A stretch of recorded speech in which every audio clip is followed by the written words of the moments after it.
I'm about to introduce a young lady. This is her first year singing professionally. And a few nights ago, she made her debut in Europe in this wonderful country of Sweden.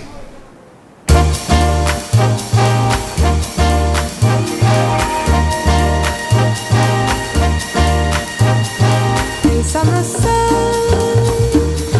you always smile. Clouds in the sky, you never mind. Happy or sad, you always shine. Never before I met your kind.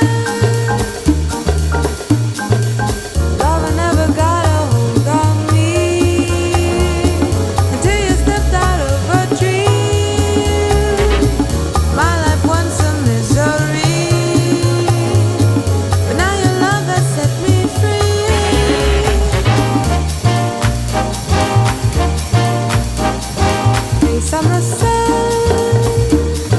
your love's divine. Never before I met your kind, and now you're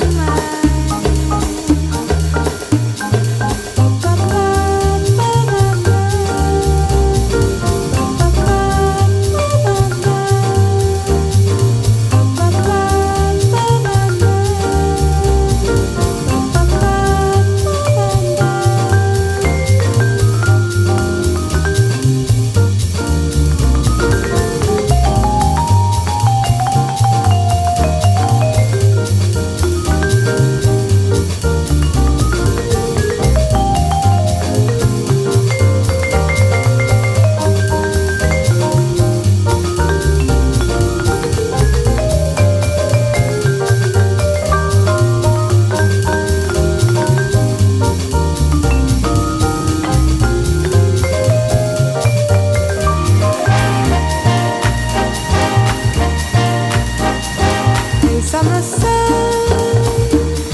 you always smile.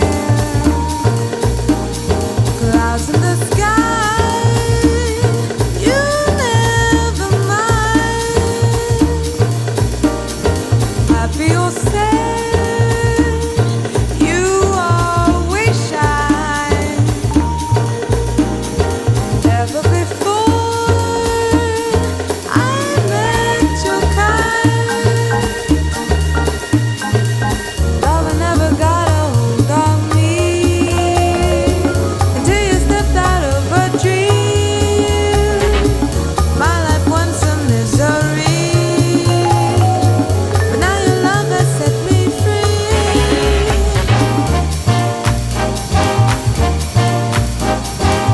Summer sun, your love's divine. Never before I met your kind, and now you're mine, and now you're mine, and now you're mine, and now you're mine.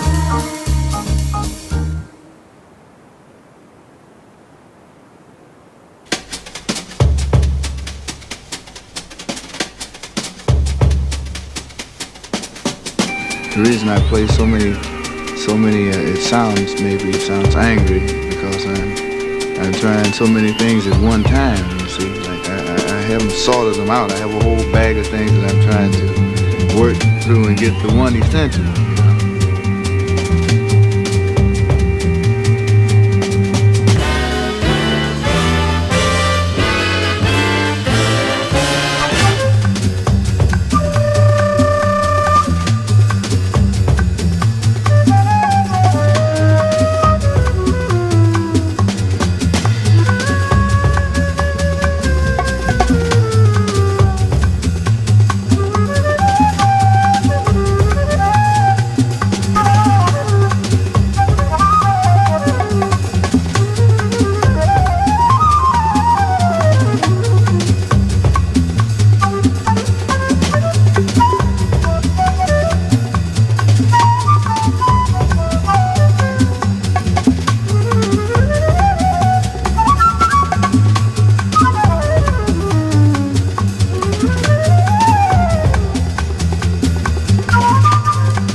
set things that I know, some devices that I know, harmonic devices that I know that will take me out of the ordinary path, you see, if I use it.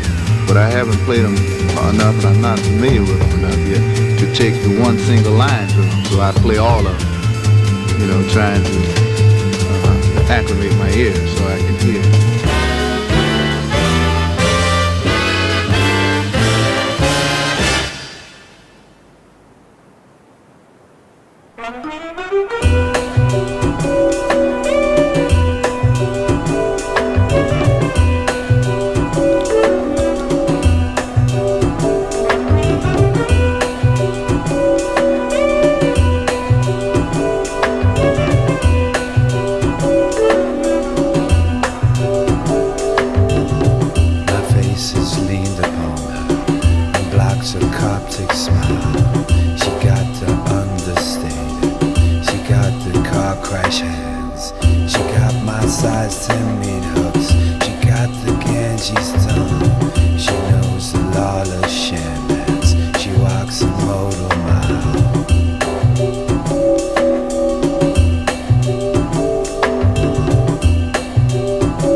Just space to run. I pull up but a hamstring. I'm looking home at tides. I clean the pipette scrapings. I'm not the only one.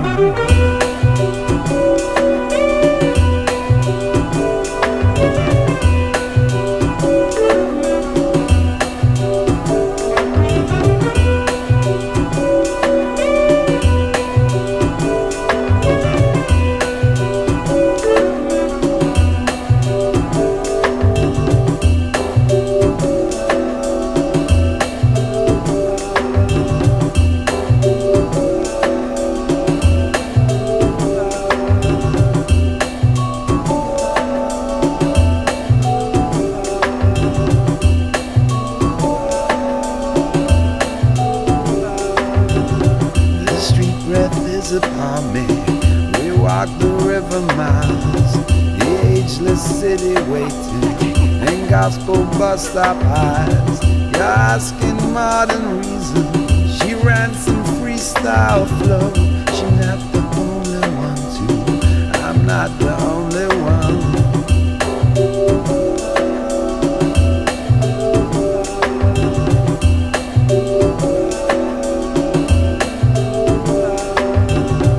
She wait with dread upon her. She wait but not for high. I try to sky for reason, it just won't trust me still. I know there's more I see, I know there's more to tell.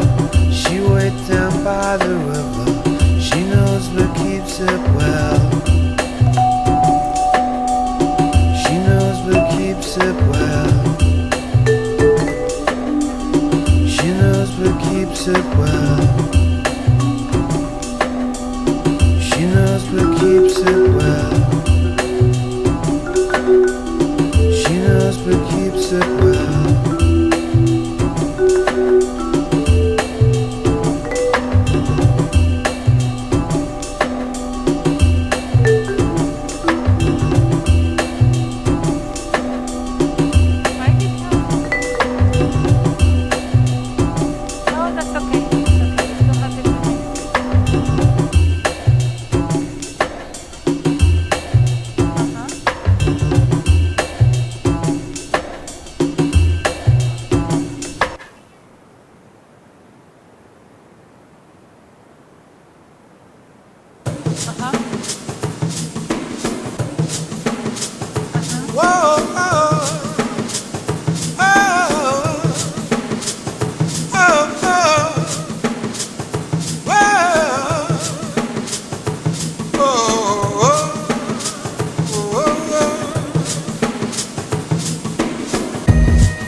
A dream is coming true in a heartbeat.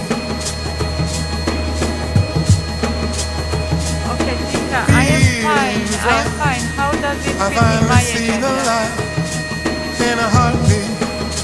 Okay, school I have at 1:30, right? And then I have Something video in your recording eyes with got me so hypnotized then video in a recording. heartbeat. And near or far, I'll try to be where you are in a heartbeat. Yeah, yeah, yeah. Can we reschedule the video taping of the Jakarta book?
The Archipelagic and Island States Forum is a platform designed to facilitate 47 archipelagic and island nations to collaborate and cooperate in addressing common challenges in 4 thematic areas: climate change mitigation and adaptation, blue economy, marine plastic debris, and good maritime governance.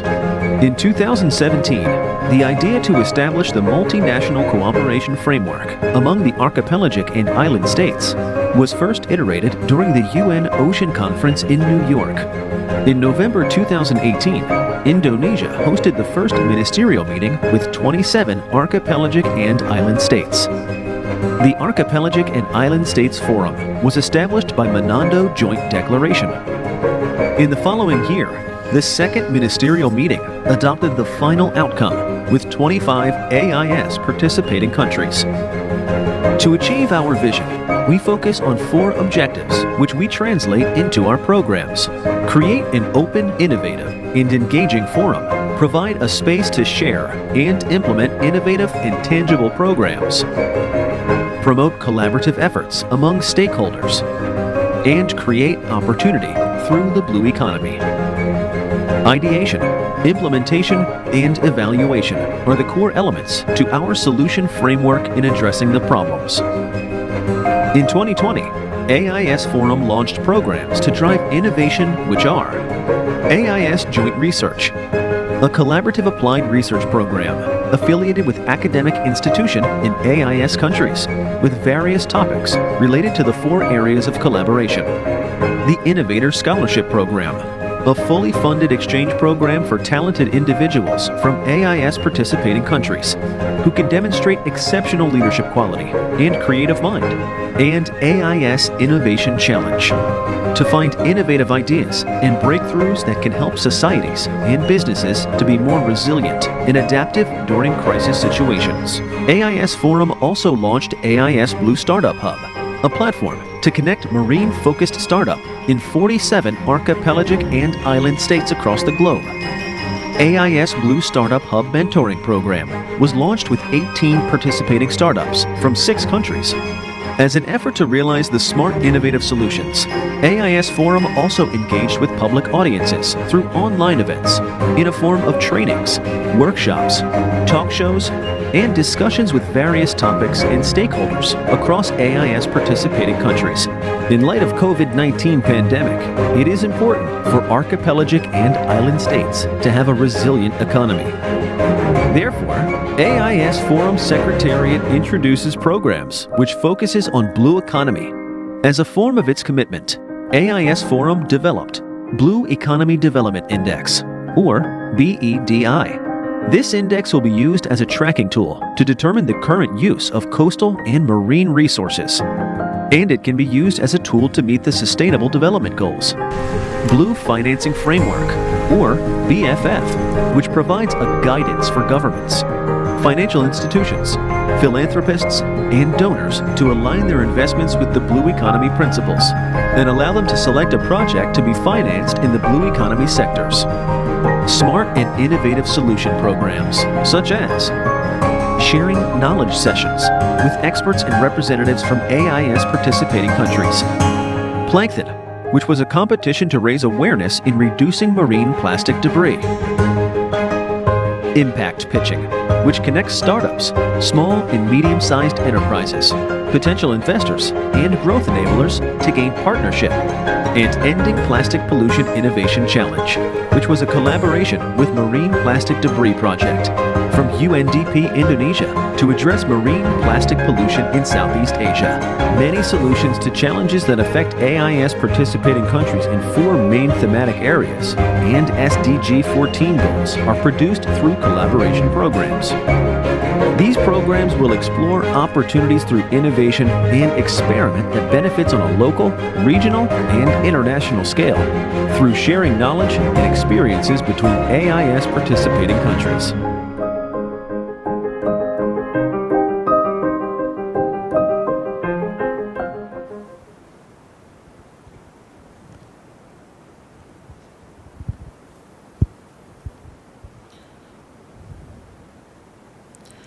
Distinguished delegates, good evening and welcome to the 5th Senior Official Meeting of the Archipelagic and Island States Forum. Bringing forward the theme, fostering solidarity between archipelagic and island states towards a sustainable ocean future, this year's AIS Forum Senior Official Meeting is held virtually. And we would like to thank all delegates for your participation despite the time zone difference. Now, to start the meeting, we would like to invite the chair of the 5th Senior Officials Meeting, Archipelagic and Island States Forum, Deputy Minister for Tourism and Creative Economy of the Coordinating Ministry for Maritime Affairs and Investment of the Republic of Indonesia, Mr. Odo R.M. Manuhutu. Mr. Chairman, the screen is yours.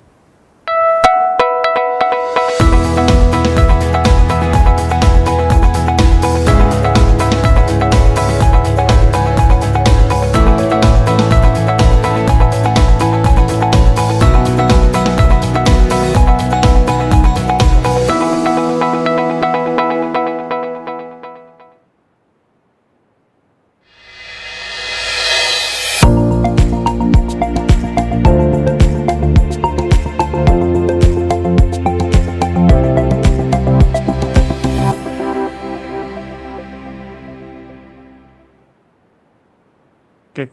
Good morning, good afternoon, good evening, heads of delegations, excellencies, distinguished delegates, representative of the Melanesian Spearhead Group, and the Pacific Island Development Forum, the Office of the United Nations Secretary General, Special Envoy for Ocean, and the Coral Triangle Initiative on Coral Reef, Fisheries, and Food Security. Let me also greet and introduce Ibu Sofi, the Deputy Resident Representative of UNDP Indonesia, who will also co-chair this meeting with me. I must thank her and the UNDP Indonesia for the facilitation and contribution in co-hosting today's or tonight's meeting. It depends on where you are located.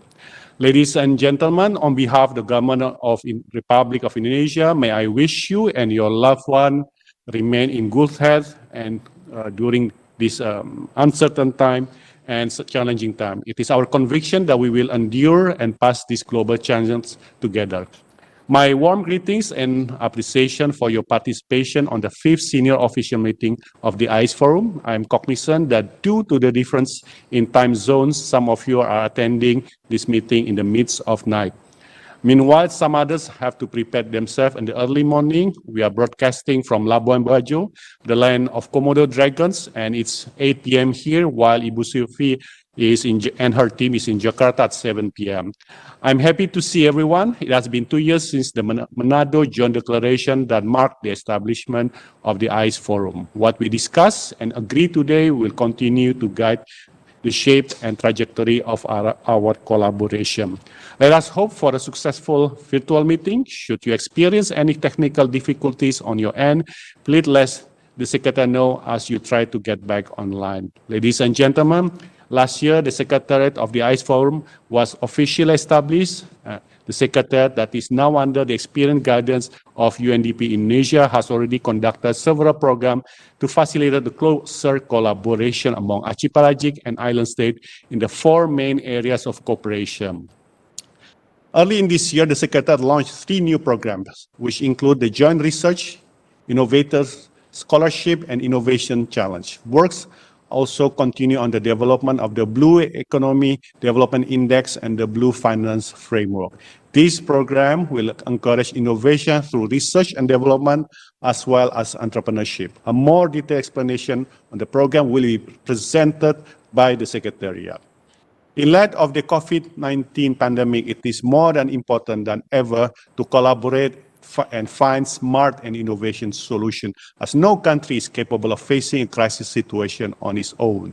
The pervasive and long-term threat posed by this viral outbreak demands the international community to work together to deal with the disease and many effects. It also entices every entity around the world to embrace more adaptive and agile approach in the face of disruption and to integrate digital transformation strategies into their management scheme. Moreover, tonight's meeting is a testament that in the face of great challenge, we can make use of information technology for greater good. This manifests the principle of smart and innovative solutions that are embedded principle of this forum. I salute the AIS Secretariat in taking this initiative. The AIS Forum Secretariat has come up with several initiatives aiming to optimize the benefit of digital platform for our communities. For example, the Forum Startup Hub will provide e-learning and virtual networking channel for early stage startups. Ladies and gentlemen, on climate change mitigation and adaptation and disaster management, a number of Indonesian agencies share the experiences. Some are on weather modeling, search and rescue, hydrography, marine monitoring, and disaster preparedness. We, the island and archipelagic stage, have so much to offer to the world. Last year, we pledged ourselves to ecotourism, namely respect the local culture, reduce marine litters, support the protection of coastal and marine ecosystem, promote the local economy, and protect children from trafficking. The pledge symbolizes the commitment of the participating countries to improve the sustainability of our tourism industry and protect the community and the environment. Tourism is more than bringing in visitors. More importantly, we need to ensure that society and the environment can thrive sustainably. Now, I'd like to show a video of last year on the pledge to ecotourism. The Secretary, please show the video.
Thank you. Ladies and gentlemen, since the inception of the AIS Forum, some delegation highlighted that the Forum must take action to establish close cooperation with regional organizations of the same sort. Last year, the representative of the Pacific Island Development Forum and the Melanesian Spearhead Group participated in our meeting. Today or tonight, we are delighted to have more regional and international organizations taking part in this meeting. I thank you for being here. As a baby that slowly crawls, the AIS Forum will surely benefit from guidance and support of many kind foster parents. So we are the foster parents.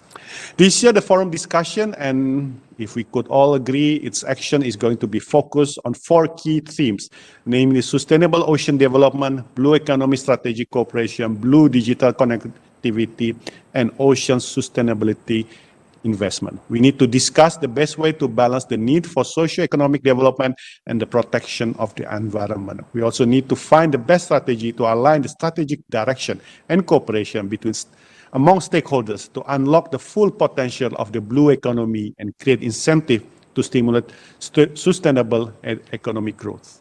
To meet development project of the AIS Forum and to ensure the sustainable financing is achieved, Indonesia is considering to pledge additional support to ensure the future implementation of the AIS Forum initiative. Ladies and gentlemen, before giving the screen to the co-chair, let me inform that the Secretariat, with the collaboration from stakeholders, have prepared some side event this year. I shall let the Secretariat enlighten us later regarding this matter.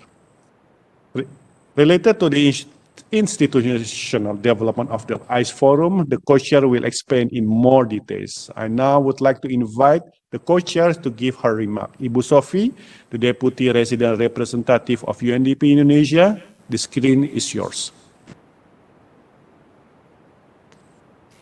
Good morning, good afternoon, Good evening.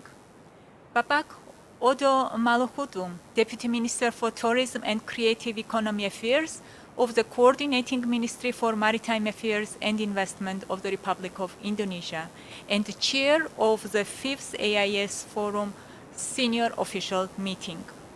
Bapak Febrian Rudyard, Director General for Multilateral Cooperation, Ministry of Foreign Affairs of Indonesia and Head of the Delegation of Indonesia.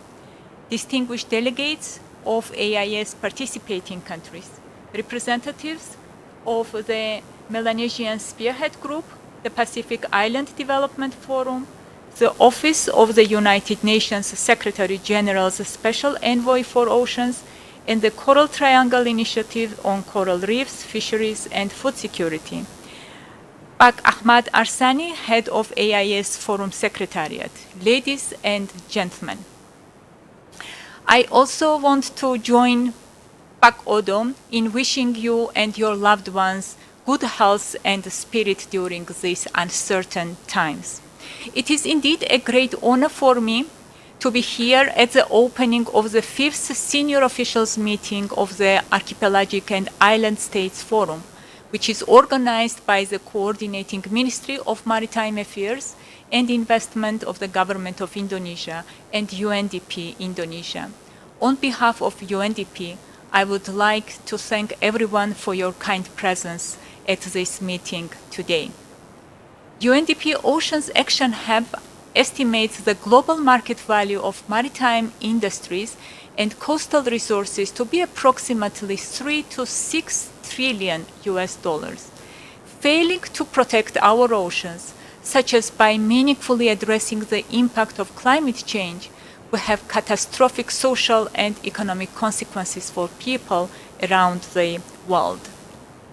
The COVID-19 pandemic has brought upon us an enormous challenge that is affecting the health of millions of people around the world and causing the greatest economic crisis as lockdowns disrupt the normal flow of goods, services, and people. It is imperative that our crisis response over COVID-19 is resolutely managed beyond business as usual and in a manner that propels the transition to a sustainable ocean economy that preserves ocean ecosystems will play a major role in climate change mitigation and adaptation. The AIS Forum Secretariat's main role is to facilitate the discovery of smart and innovative solutions by fostering collaborative partnerships and by building a network of relevant stakeholders that includes academia, private sector, governments, and civil society. As AIS Forum Secretariat has introduced programs pertaining to research and development and entrepreneurship to create an environment of innovation in archipelagic and island states. Furthermore, AIS Forum Secretariat continues to facilitate regional and international collaboration to build a global resource platform for the sharing of best practices among archipelagic and island states. In a post-COVID-19 world, digital technology and connectivity will be more important than ever. For example, current restrictions on travel and people's mobility have meant international collaboration can already happen through virtual platforms. Without communication infrastructure and a sound network connecting in place, countries face a risk of becoming isolated from the outside world. The AIS Forum Secretariat has quickly responded to the changing global environment by utilizing digital platforms to facilitate collaboration between archipelagic and island states that further the development of a sustainable ocean economy. The 2030 Agenda for Sustainable Development recognizes that the methods employed to manage ocean resources have a direct impact on the building of resilient nations and the ability to sustain equitable growth that elevates the quality of life for all people. Consequently, UNDP sees the need for strategic interventions that is innovative, one that effectively addresses climate change and enhances ocean protection and economic growth. The introduction of innovative financing mechanisms is essential for supporting the development of a sustainable ocean economy. Through its Blue Finance initiative, the AIS Forum Secretariat has developed a blue financing framework to open capital markets to investment in sustainable ocean-related economic activities. The COVID-19 pandemic has also brought new opportunities for the nations to adopt new approaches to addressing current development challenges. It is now more than ever before important for us to find the lasting sustainable pathways with a global impact and with an impact on sustainable development goals. The AIS Forum Secretariat will present the progress achieved to date as well as the proposed Secretariat work plan for 2021 and beyond through a short video later. We hope this meeting will provide an opportunity for active and fruitful engagement between the representatives of various archipelagic and island states and other stakeholders present today. I wish all of us a productive deliberation. Thank you very much. Thank you to our chair and co-chair for the introductory remarks. Before we enter the next agenda, we would like to invite all delegates to participate in a virtual photo session. We also would like to request all delegates to turn on your camera and strike your best pose.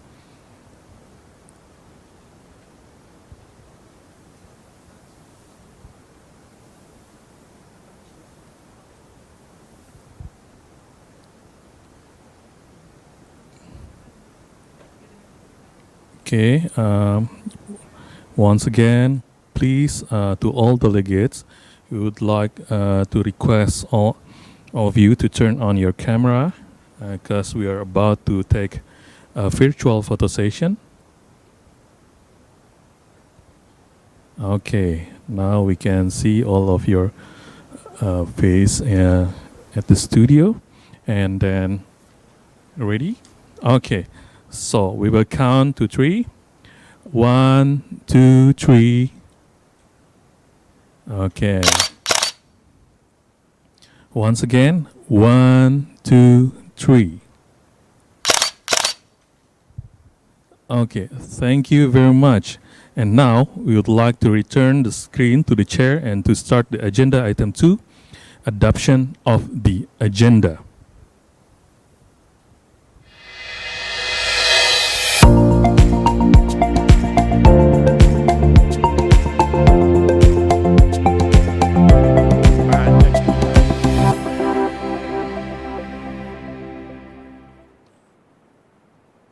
Excellencies, ladies and gentlemen, currently presented on the screen is the agenda of our meeting today, and I was told to speak more slowly, so I will do that. Now you see in front of you is the agenda. We start with preparation and registrations. Agenda 1 is introductory remark, we did that. Agenda 2, adoption of the agenda. Agenda item 3, activity report of the AIS Forum and proposed plan. Agenda item 4, introduction of the draft outcome document. Agenda 5, on general remarks. Agenda item 6, preparation for the 5th Ministerial Meeting of the AIS Forum. Agenda 7, conclusion and closing remarks. And that will be all. The agenda has been circulated by the Secretariat for the past few weeks to allow for inputs before our meeting here today or tonight. Allow me to briefly explain our meeting today. The objective of this meeting is to discuss and prepare the relevant output of the 3rd Ministerial Meeting to be convened also by video conference on the 25th November 2020. The Secretariat had put the draft of the final outcome document into circulation. We hope that you can give some inputs to the document because we know that the result of this meeting will be used as the foundation for our meeting on the 25th of November. You can see as presented on the screen before you, we have 7 agenda items. We are now on the 2nd. After the adoption of the agenda, we will hear the report from the Secretariat on their program and activities since our last meeting in Manado. In this agenda, the Secretariat will present the proposed plan of work for 2021 and beyond. I believe all of you have already received relevant documents. Should you have any inputs or comment, please kindly convey them during the general remarks session at the agenda item 5. Later on, the Secretary will present you the latest draft of the outcome document as per all input that have been received. We will also hear the latest information on the preparation for the upcoming third ministerial meeting. Lastly, we move on for a final round of discussion and conclude our meeting. I would like to allow some time for comments and intervention to the agenda. Please kindly use the raise hand button of your WebEx application if you have any comment. And I would recall in our meeting in Manado, there were a lot of very mouth-watering dishes. The tuna sashimi. I regret to inform you that we cannot have it tonight, but if you join us next year in Indonesia, I'm pretty sure that we can provide you more with tuna sashimi. Is there any more? If there is none, I think we can move. I can propose we adopt the agenda, and the agenda is adopted. Now we move to agenda item 3.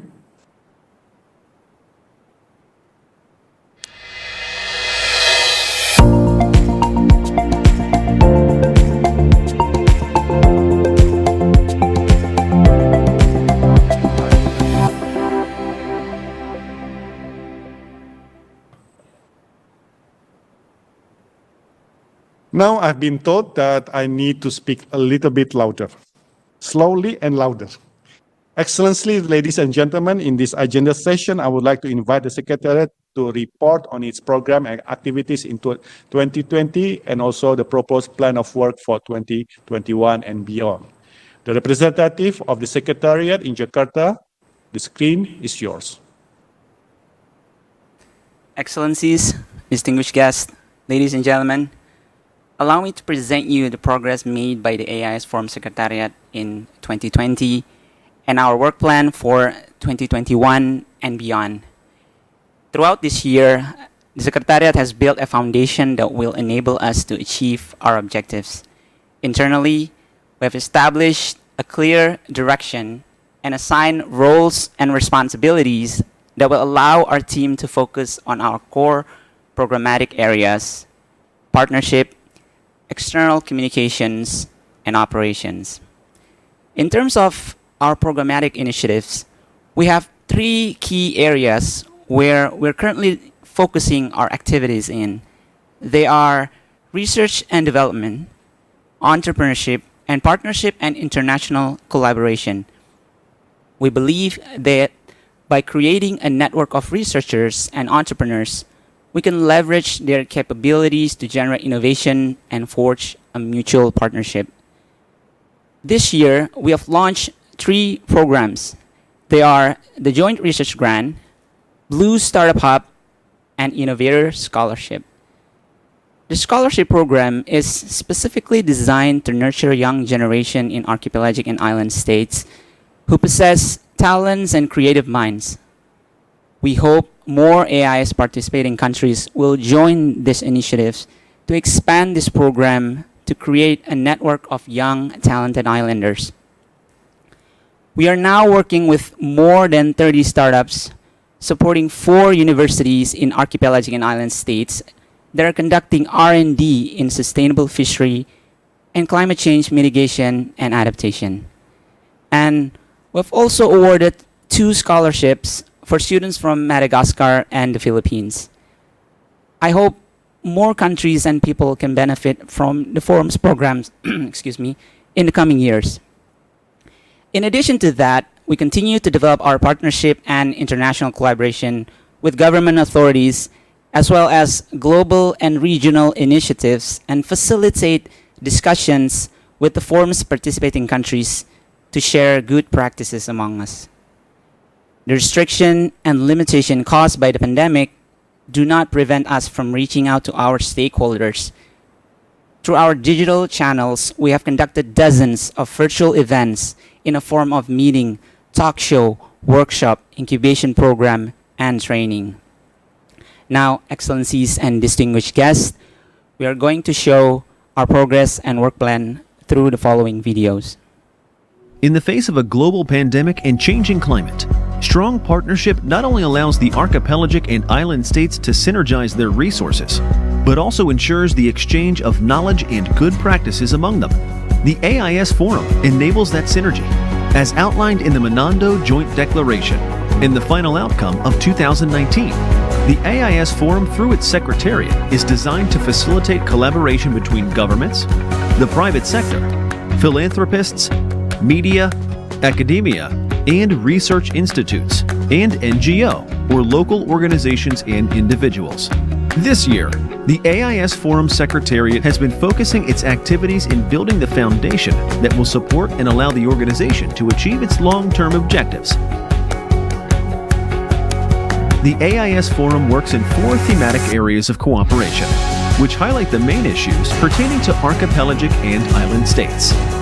The AIS Forum runs various programs related to these themes, which is categorized into Research and Development, Joint Research Grant. The first proposal from University of the Philippines, Marine Science Institute, Faculty of Fishery and Marine Sciences, and also Pajajaran University, with research titled Development of Ocean Monitoring Instrument for Developing Countries. The second research by James Cook University, Singapore, and Sam Ratulangi University, Indonesia, who are conducting research on mobile technology as an incentive for sustainable fishing practices.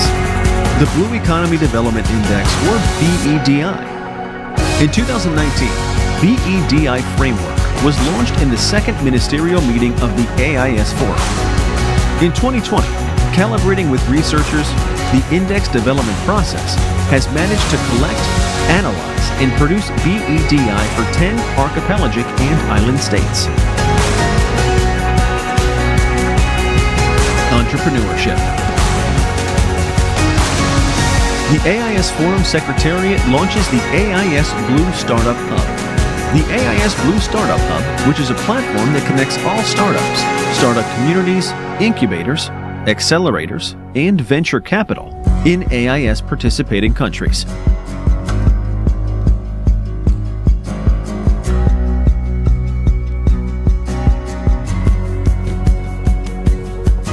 Innovative financing.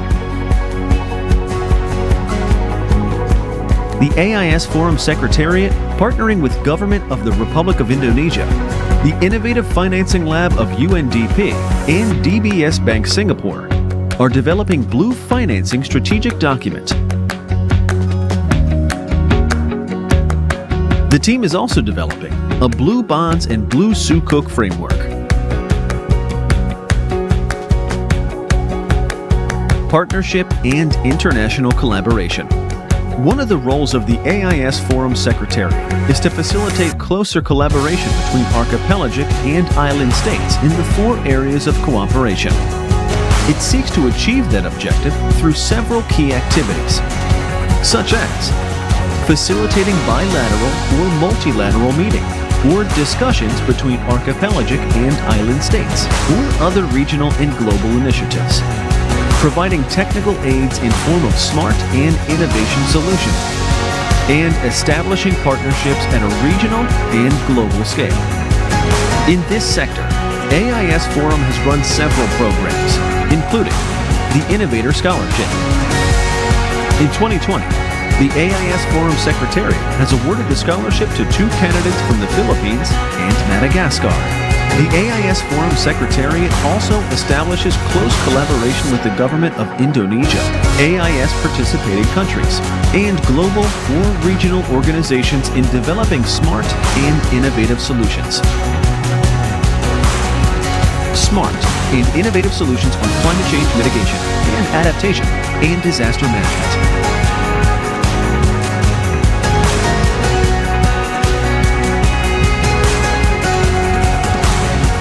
and innovative solutions on the blue economy,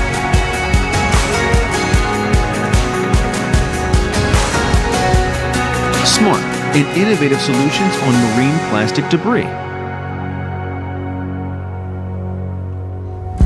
smart and innovative solutions on good maritime governance,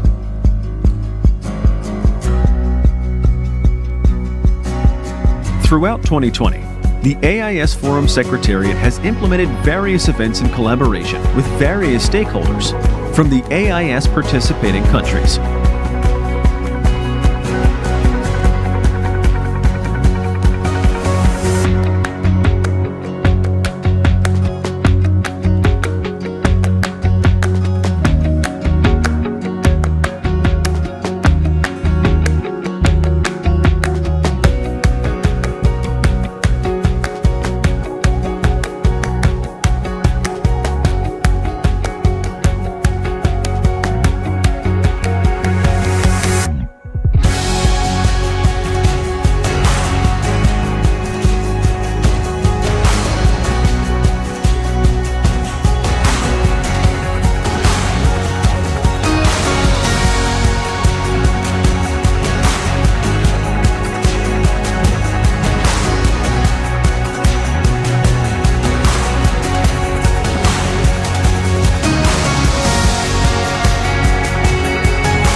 In 2021, the AIS Forum Secretariat planned to continue its effort in implementing ongoing programs, as well as developing other innovative solutions programs that can benefit all AIS Forum participating countries in solving the issues we are facing through cooperation and partnership.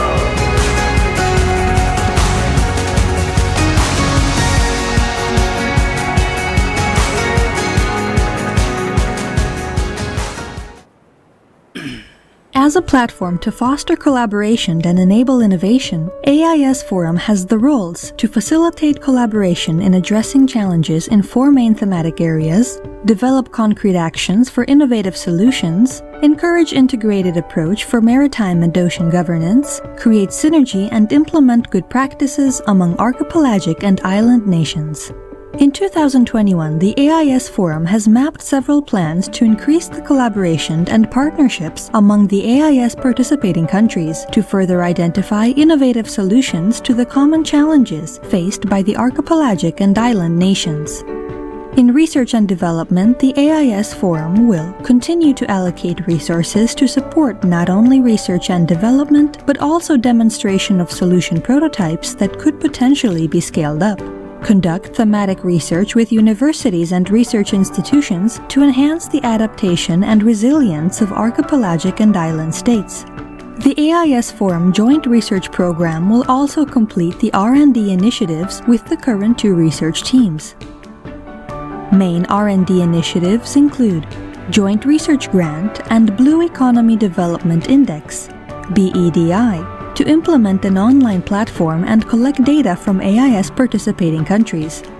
In entrepreneurship, AIS Blue Startup Hub platform acts as a global communications and knowledge resource site to engage stakeholders in the AIS participating countries.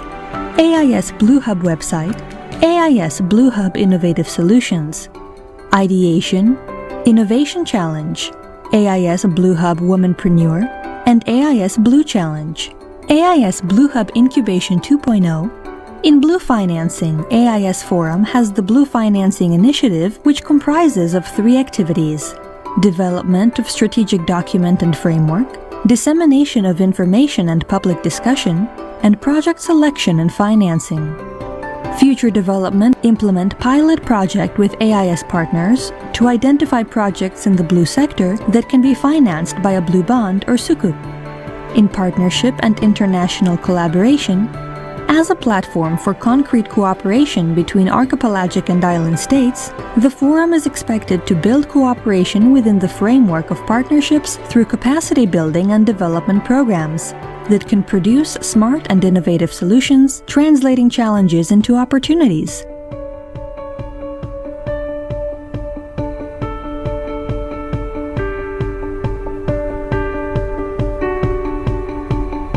The AIS Forum Secretariat has prepared several initiatives for the Innovator Scholarship to expand and reach more creative minds and exceptional leaders from the archipelagic and island nations.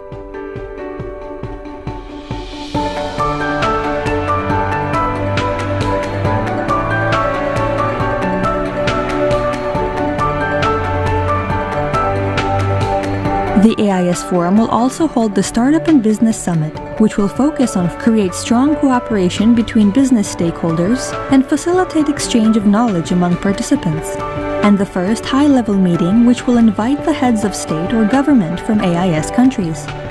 The high-level meeting aims to accelerate AIS Forum's capability to contribute into the discussion on ocean-related issues in other regional and international forums, as well as to enhance the abilities of participating countries to achieve the SDG 14 goals.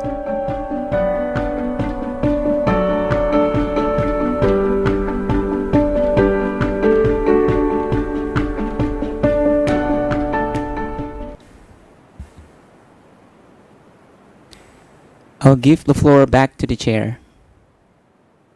Thank you for the informations, and thank you for the information, Pak Ahmad. I must say that those two videos are quite entertaining, and as a young chap of 35 years old, head of the AIS Secretariat program, I think you can bring more scholarships. Not only, I think 2 is a good start, but definitely it is insufficient. So the Secretariat has to do a lot of work to increase the number of scholarships that can be offered, as well as the number of startups that can join. I think for the next meeting, we want to see more startups. The Secretariat need to show more of the startups that are joining the AIS Forum. And thank you for the hard work as well. I believe that we are all hoping that our forum and the Secretariat can sustain the progress and momentum in the years ahead. Now we can advance to agenda number 4.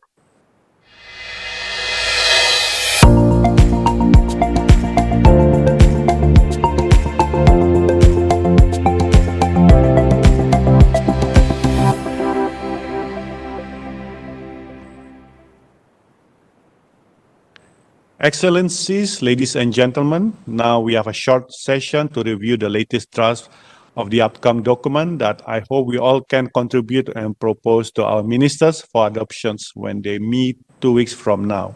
I would like to invite the Ibu Co-Chair, Ibu Sophie, to brief us regarding the draft of the outcome document. The screen is yours, Ibu Sophie.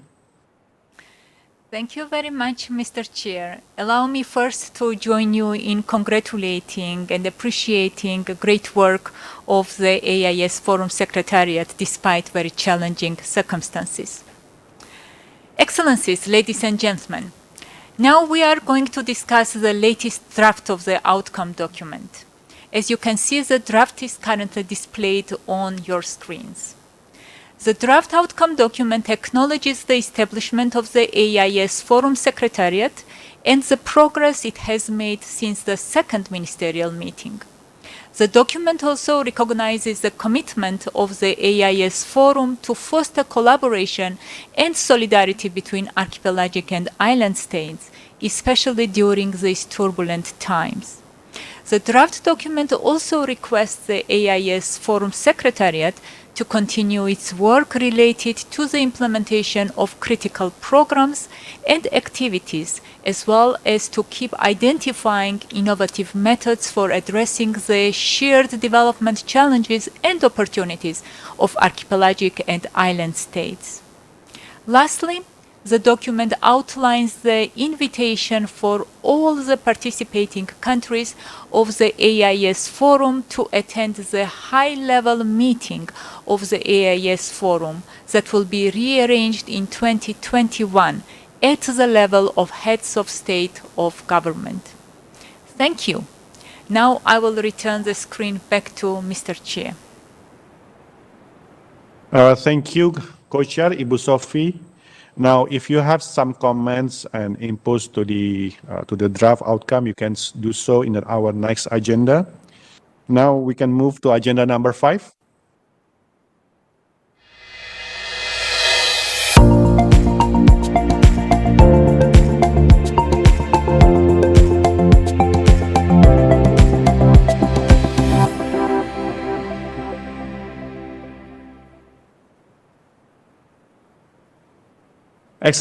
Excellencies, ladies and gentlemen, we have come to agenda item 5, session for general remarks. We have 90 minutes for this agenda. Excellency, you may share your input and comments, whether on the outcome document, the progress and work plan of the Secretary, or any other matters. I will give the screen time to each delegation in alphabetical order. I am hoping that everyone's internet connection remains stable throughout the discussion. If I see in the delegation having problem with their video or sound during their screen time that will impede their participation, please let us know. I propose that we will proceed to the next delegation. I will try to get back to them after the next delegation finish their remark. Delegation can also send their points in text to the Secretariat. We will ensure that your concern be delivered to us as well as to all the participants of this meeting. I believe we can start the discussion. I would like to give the screen to the delegation of, let's see, Bahama. The delegation of Bahamas, you have the floor. Bahamas, sorry. Now we go to the delegation of Bahrain. Delegation of Bahrain.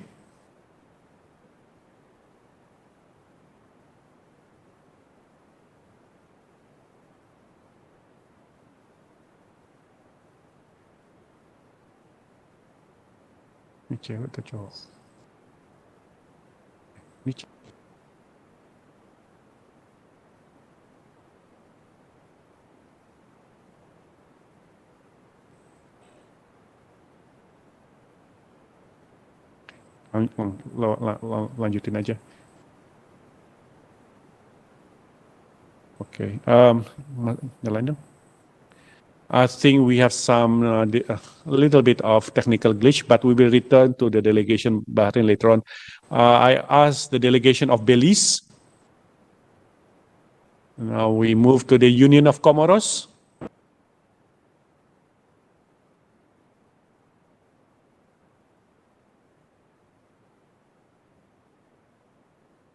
You have the floor. We can't hear you.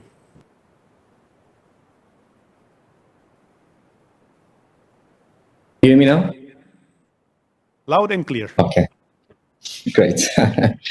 So, Mr. Chair, Your Excellencies, ladies and gentlemen, thank you for this invitation.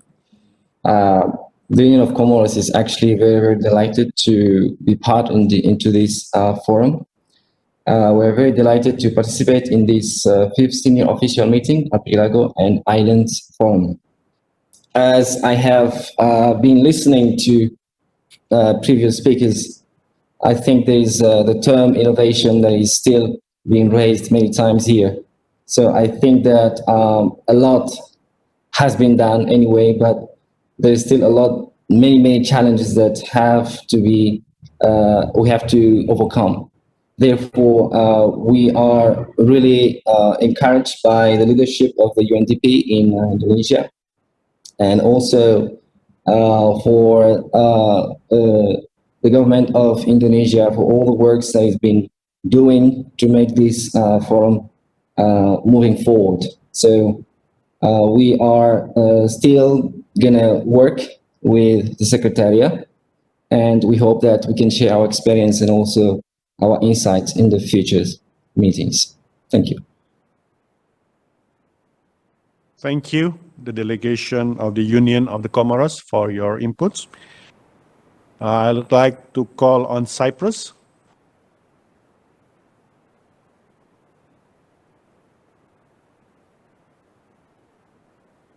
Okay, I'll move on to the Commonwealth of Dominica.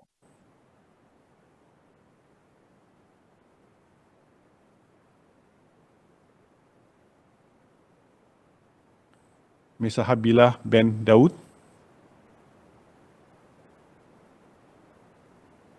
Okay, since this is our first virtual meeting, please do apologize. We will do much better in 2 weeks' time during the ministerial meeting. Commonwealth of Dominica? No. Okay, I'll call on the delegation of Fiji.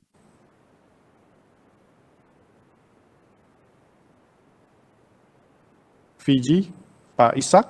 Chair Dominica here. Oh, yes, madam, please. Sorry, we just had a little technical glitch. We thank you for the invitation extended to us to participate in this officials meeting and the invitation extended to the Honorable Minister to attend the ministerial on the 25th. We also look forward to participating in future forums. At present, we do not have any comments on the draft document, but if we do, we will forward to the Secretariat ahead of the ministerial meeting. Once again, we thank you, Chair, for the invitation extended.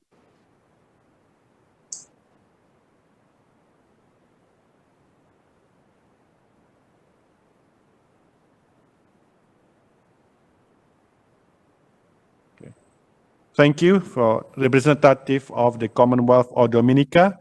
Colleague from Fiji, you have the screen. Fiji. Okay, we move on to the representative of Bahrain. You have the floor.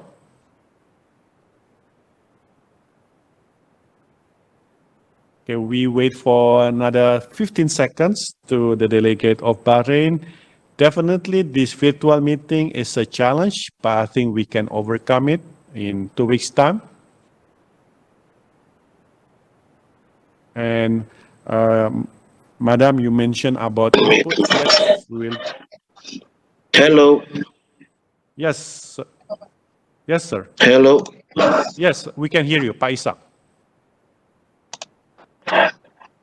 Pak Isak Grace. Oh, okay. Sorry. I'm facing a lot of difficulties with this. My weekend, so I'll give my comment while I am click, please, if you allow me to. Yes, Pak Isak. Ini jelek banget.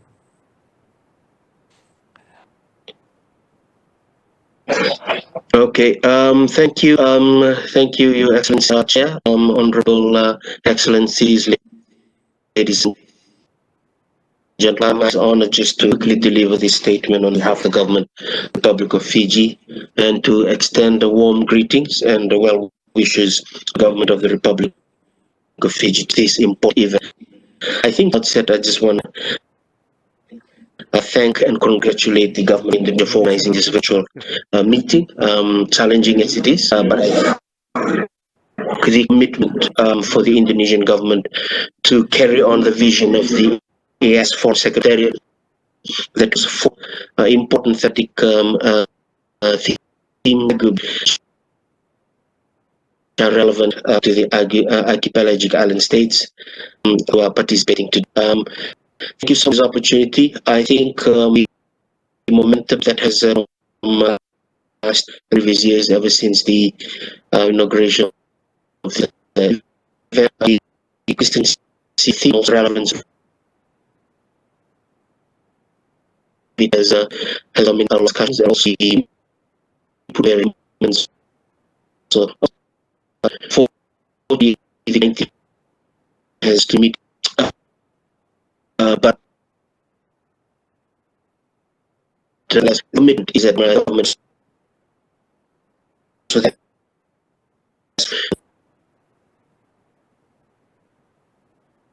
Ini web jelek banget ya. other fleet into age the mess and the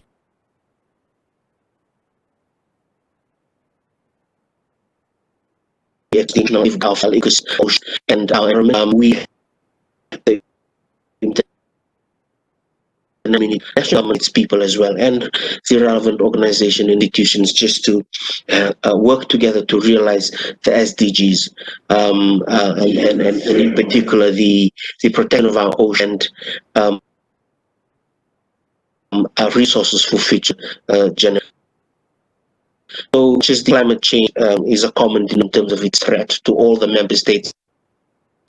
The inclusive state development agenda needs to be clearly defined, and also targeting the SDG as we try to progress our efforts, putting our resources together. This particular kind of platforms, the AIS Forum Secretariat platform, does give that opportunity to leverage our positions and also just to consolidate our resources and our efforts to pursue the agenda that is strongly linked to our national priorities, development priorities, and regional aspirations moving forward into a post-COVID-19. So thank you to the AIS Forum, and I wish to express the government of Fiji, and also we look forward to working with the member states and the AIS Forum.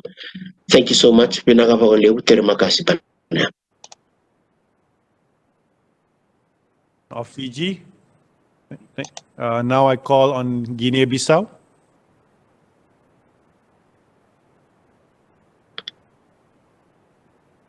The delegation of Guinea-Bissau. Hello, everyone. Ladies and gentlemen, Guinea-Bissau delegation, I want to thank for that 52nd official meeting, and we appreciate this meeting, and it's running very well. But we're waiting for outcome document, and we will appreciate and give our best, our opinion about it. Thank you. Sorry, the microphone is not good. Thank you. Okay, thank you, Delegate of Guinea-Bissau. Now I call upon the delegation of Guyana.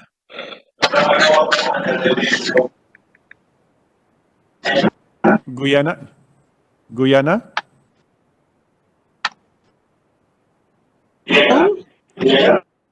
Thank you, Chair. Can you hear me? Loud and clear. Thank you, Chair. Excellencies, esteemed colleagues, ladies and gentlemen.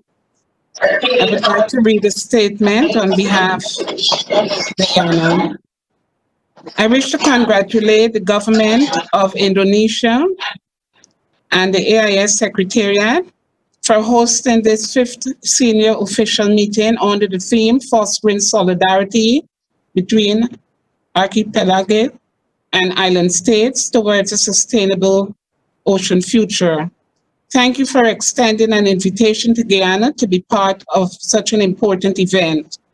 This forum could not have been more relevant and timely given the common escalating environmental crisis that are facing our countries, including impacts of climate change and its spin-off effects, such as coastal erosion, coral bleaching, and the degradation of vital coastal and marine ecosystems, marine pollution, and unsustainable exploitation of marine resources.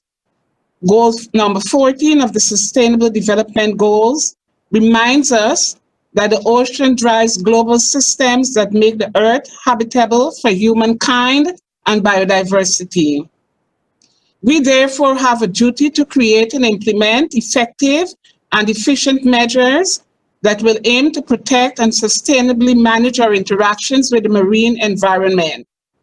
I am very pleased to inform you, Chair, that to date my country, the Cooperative Republic of Guyana, has taken very progressive steps to achieve this aim, including joining the global concerted effort to ban single-use plastics due to its impact on human health, marine biodiversity, and the environment in 2021. The implementation of a robust program of mangrove management to protect our nearly 480 kilometers of Atlantic coastline from coastal erosion, the introductions to regulation to limit fishing by trawlers to only a certain number of days each year, as well as increased monitoring and surveillance of artisanal vessels to reduce the incidence of illegal, unregulated, and unreported fishing activity through compliance. I therefore look forward to participating in the ensuing discussions. In closing, Chair, let me reaffirm Guyana's commitment to working individually and collectively with all states to reverse the current situation of the world's oceans and to work towards a sustained and sustainable development of our planet. I thank you. Thank you, Madam. Thank you for your inputs. Now, I'd like to call to the delegation of Ireland. You have the floor.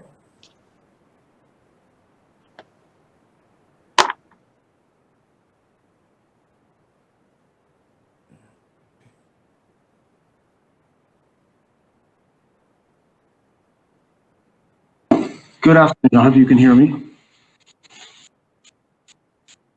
Good. Okay. Thank you very much. Firstly, Mr. Chair, just to say how much Ireland, we're very pleased to be represented at this forum today, and I'd like to offer congratulations to the government of Indonesia and to the AIS Secretariat and thank them for hosting us. And our thanks also to all of those who have worked on the draft outcome document, which is very much in line with our national approach, and we'll look at that as we approach the Ministerial Meeting and offer inputs. We particularly welcome the focus of this forum on SDG 14, as the previous speaker had mentioned, and sustainable marine development, which is a subject that is very close to our hearts in Ireland. We're a small island with a large marine area, and we've made significant investments in research and in developing our expertise over recent years so that we can better understand our surrounding waters. And preserving the world's largest natural resource is a crucial consideration for us. We're committed to working in this area with our partner states, and we are, as it is, supporting the World Bank's Blue Economy in the Caribbean projects by funding a series of blue economy roadmaps and marine pollution assessments to strengthen that region's blue growth efforts. That includes a study on the economy of waste management and marine pollution prevention and identifying opportunities in the circular economy. We're also supporting the Secretariat of the Pacific Regional Environment Program and its Climate Change Resilience Program. And this support seeks to enhance capacity amongst key institutions in the Pacific and to improve their ability to access climate finance and to implement multilateral agreements. We're very conscious that this whole area of access to finance is a major challenge for many island and archipelagic states, and many economies have been devastated by the dual impacts of COVID-19 and climate change. And we believe the community has a responsibility to act and to take this opportunity to develop a vulnerability index so that countries that are most vulnerable to that type of shock can access the finance that they need. Our belief is that building back better and stronger has to be a priority for us all. And the blue economy is a key mechanism for recovery and for prosperity in Ireland and archipelagic states. And we look forward to working with you all on these vital issues that we share as a global community. Thank you very much. Thank you, Delegate of Ireland. Well noted. The Delegate of Jamaica, you have the floor. You have the screen. So, my apology. I think we have to get used to say you have the floor, you have the screen. So it depends. If it is an online on a hybrid meeting, so we have to get used to it. Delegate of Jamaica.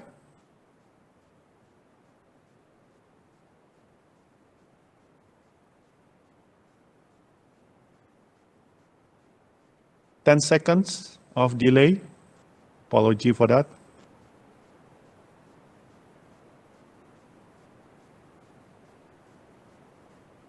If not, we go to the Delegate of Jamaica.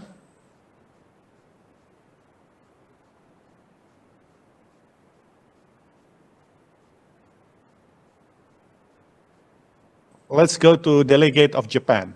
Later on, we can move to the delegate of Jamaica. Oh, yes. Delegate of Japan.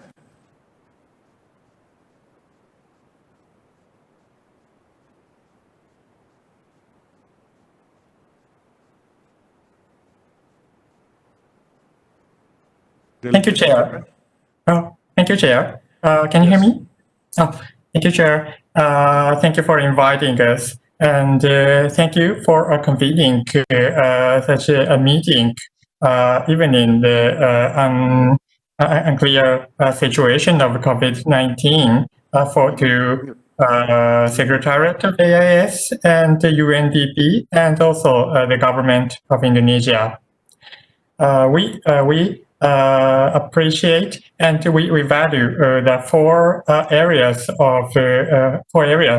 topics of the meeting, and mostly we are interested in the blue digital connectivity, because this is the topic which we see newly without appearing until the last meeting.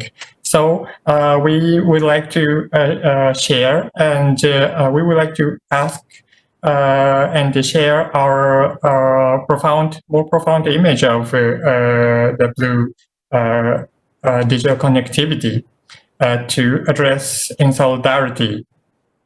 Thank you. Of Japan, I call on the delegate of Jamaica.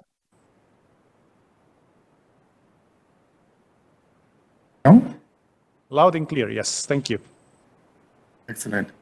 It is indeed a pleasure to join you at this meeting in preparation for the third ministerial meeting later this month. I want to join my other colleagues who spoke before me in congratulating the government of Indonesia and the AIS Secretariat for the work that they have done in the last 2 or 3 years to ensure that this project has not lost steam and has taken on a momentum of its own.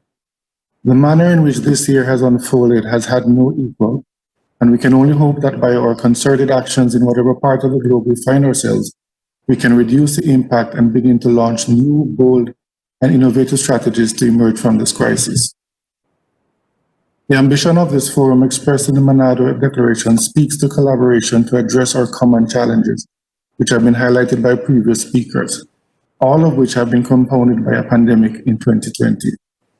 The pandemic has also forced us to step away from tried and unsuccessful efforts to more focused, inventive, and far-reaching solutions. It has exposed gaps and deficiencies in our infrastructure, processes, and our institutions, and forced us to focus on outcomes and solutions, efficiencies, and digitalization across the board. And on that point, I'm very happy to see the reports of the AIS Secretariat in terms of what is being done regarding youth and innovation and scholarships for training and capacity building. Our countries have certain challenges based on our geographic positions, but we also have many great reserves and resources to tap into for our own advancement. Our efforts to achieve the SDGs in the decade ahead are all within our grasp, and if we're able to advance through South-South, Island, and Archipelagic state cooperation, we have many lessons to teach others. We look forward to the UNDP sharing its experiences on this side of the world with its country team here in this region.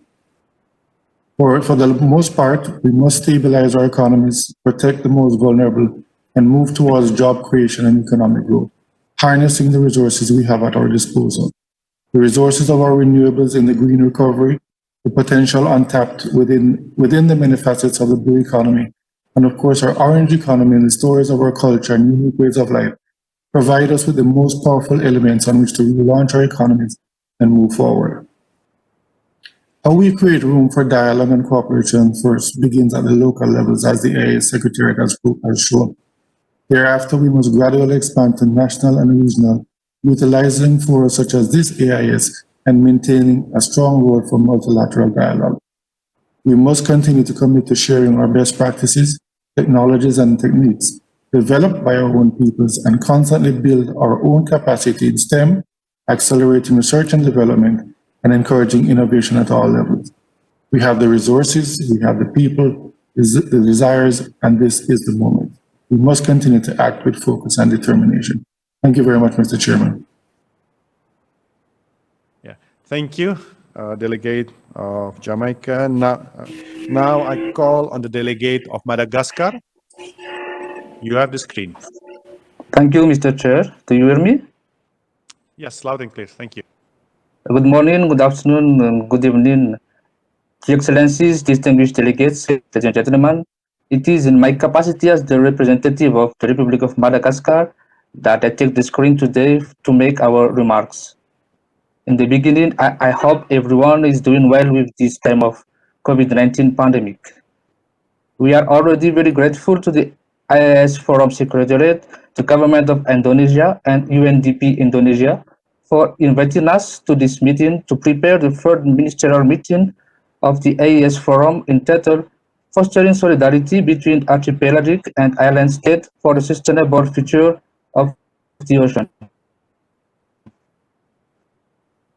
Important to note that Madagascar is a stakeholder in this AIS Forum platform and supports the effort made by the AIS Secretariat and member states in the implementation of the 4 cooperation themes.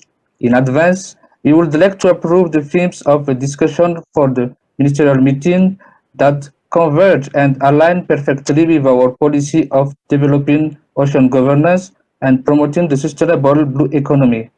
Given the specificities and characteristics of our marine space, challenges at national, regional, and international level await us, and we hope that the experiences of all of you will provide us with effective guidance in the development of our intervention strategies. As the ocean is considered as a common good, and ecosystem, economic and societal connectivity is interdependent from one country to another. Cooperation and partnership among member countries are important and requested in order to build a sustainable ocean. It should also be noted that common strategy, innovative solution, and resolution will be expected in the discussion in our action plan in the context of COVID-19 pandemic and post-COVID. This global event prompts us to rethink the way we conceive our development policies. We wish this meeting is a success so that we can move forward in our global effort to secure a better future for our respective population while ensuring a healthy and productive ocean. Mr. Chairman, distinguished delegates, ladies and gentlemen, thank you for your kind attention. Thank you, delegate of Maldives. I call now on delegates of Maldives.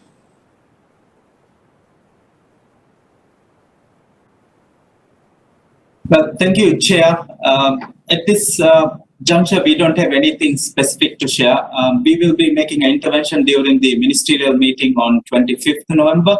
However, I would like to congratulate the Indonesian government, the Chair, and the Secretariat for the wonderful manner in which you are conducting the deliberations, and thank you.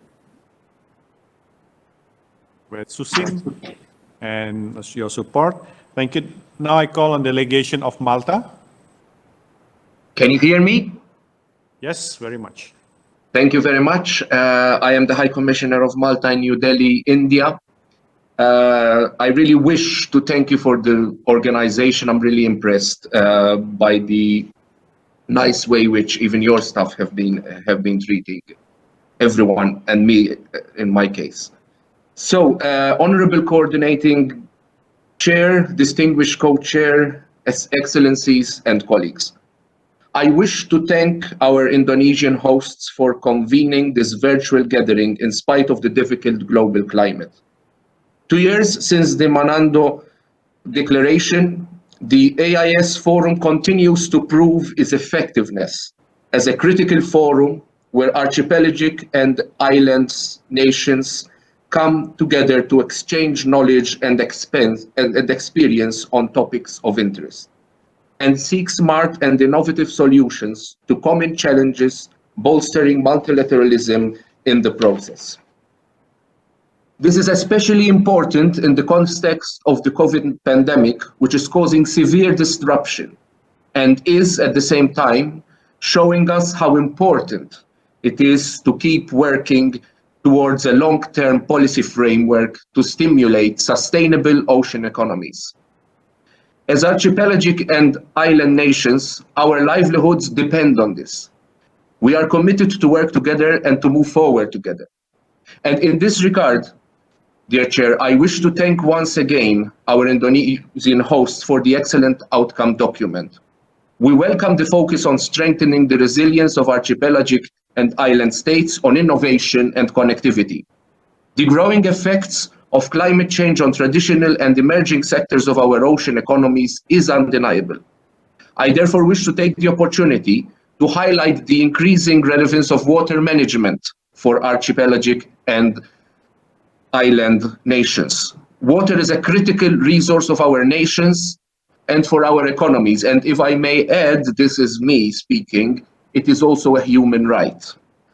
I would therefore like to propose the inclusion of the phrase including water management in the second sentence of paragraph 3 of the outcome document as follows. I will send this in writing after my intervention is over.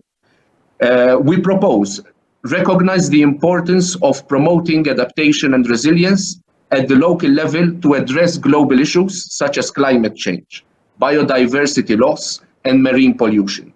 Acknowledging the need to address global, social, environmental, and economic issues, the IAS community continues to take action to foster knowledge generation, enhance technical capacities, improve access to critical resources, including, and this is underlined, water management. Empower coastal communities, share knowledge, synergize resources, and strengthen the implementation of regional and global initiatives to meet the goals for a sustainable future. I really thank you for considering the proposal and look forward to the upcoming ministerial meeting, which I will also be participating, where I am sure our exchanges will once again prove to be fruitful. Thank you very much, and sorry if I took long. Thank you, High Commissioner, for the inputs. We will duly note it and we will insert it to the text. All the sessions are recorded, so we will listen back to all the suggestions. And if you have more suggestions, you can send email to the Secretary. But I will send it on the chat, Excellency. I will send it on the chat for your... thank you very much. Right. Thank you, Delegation of Malta. Now I call on the Delegation of Mauritius.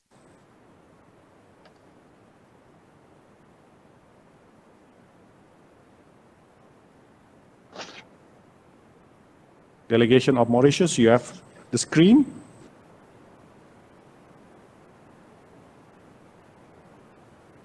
Yes, you can.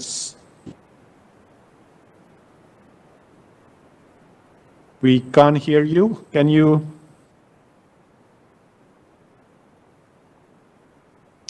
Yes, Delegate of Mauritius. I can see you, but I cannot hear you.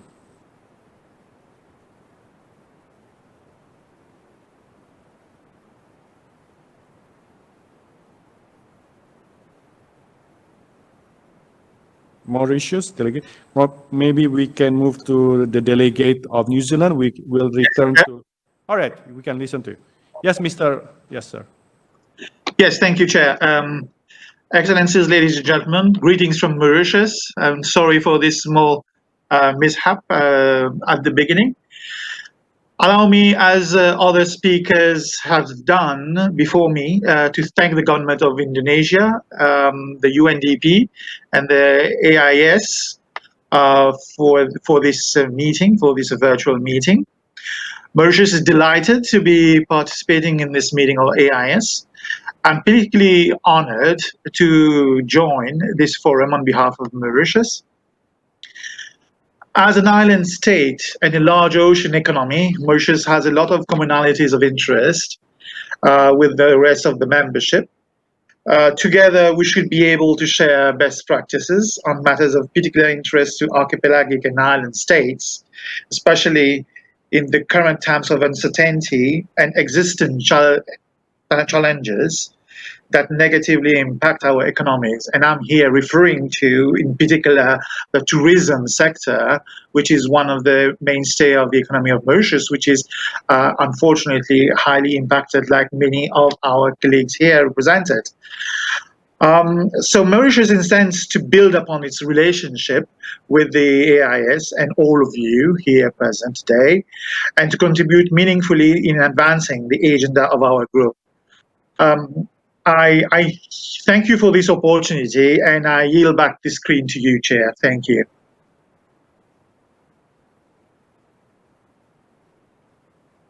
Thank you. Now I call on the delegation of New Zealand. Hello, can you hear me loud and clear? Loud and clear. Excellent. Thank you very much, Pak Odo. It's nice to see you again. I think the last time I saw you, we were at Kemlu in the canteen. Time ago. Yeah. I must say that despite all of these challenges of the virtual meeting, I'm very impressed with all of the videos and all the hard work that's gone into the setup of this meeting. So thank you very much to all of the organisers. So New Zealand is attending the Archipelagic Island Forum, Island States Forum as an observer. As you may know, New Zealand had a general election recently, and we have a new foreign minister who was actually only sworn in on Friday. So I just wanted to say thank you to the AIS Forum Secretariat for allowing New Zealand to attend in this capacity as an observer. New Zealand attaches considerable importance to the conservation and sustainable use of the ocean. We are a small maritime state in a region where economies rely heavily on the oceans through fisheries, tourism, shipping, and where livelihoods and cultures are closely linked to ocean conservation and using maritime resources. Archipelagic and island states share a unique set of challenges, such as degradation of marine environment and illegal, unreported and unregulated fishing. And at the same time, there are a lot of opportunities for exchange and development.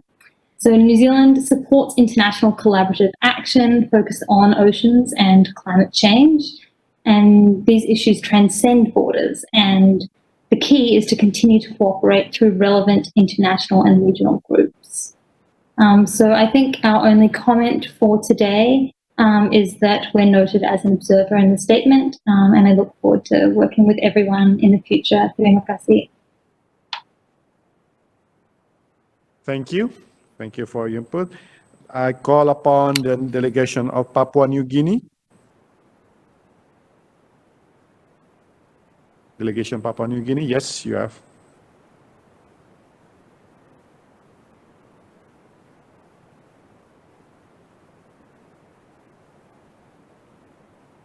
I can see you, sir, but I cannot listen to your voice.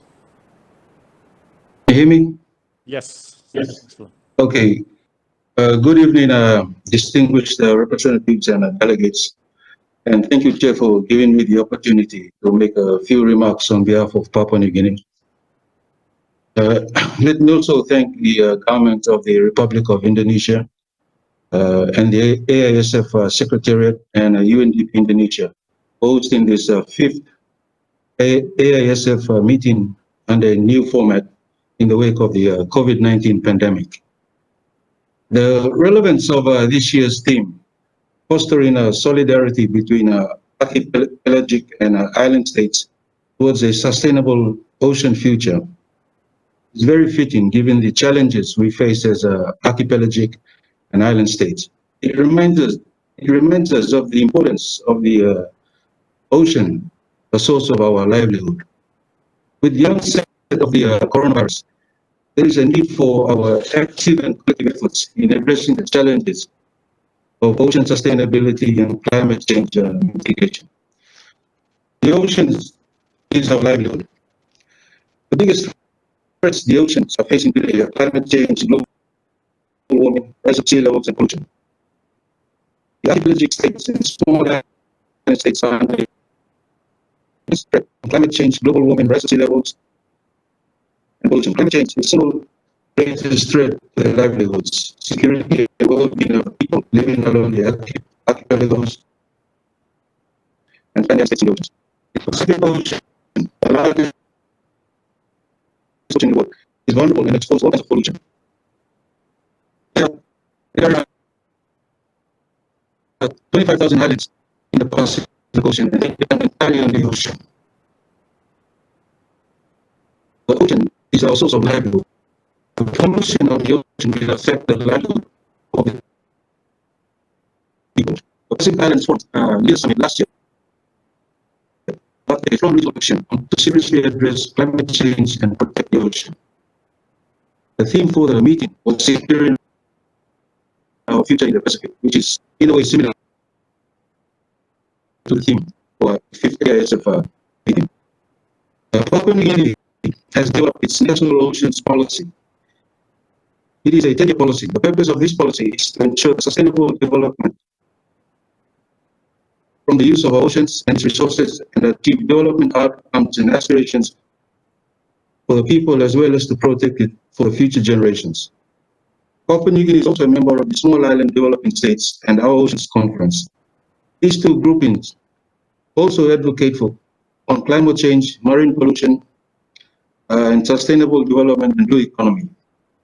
Mr. Chair, PNG would like to see greater concerted efforts from small island states and archipelagic states to address climate change issues, manage ocean pollution, and develop regional frameworks to guide sustainable development plans and policies to be more achievable at national level. I thank you for your attention. Sir, thank you for your remark. I call upon the Ambassador of the Philippines. You have the floor, sir. Thank you. Can you hear me? Yes, loud and clear. Yeah, thank you. Thank you, Mr. Chair. Your Excellencies, ladies and gentlemen, good morning.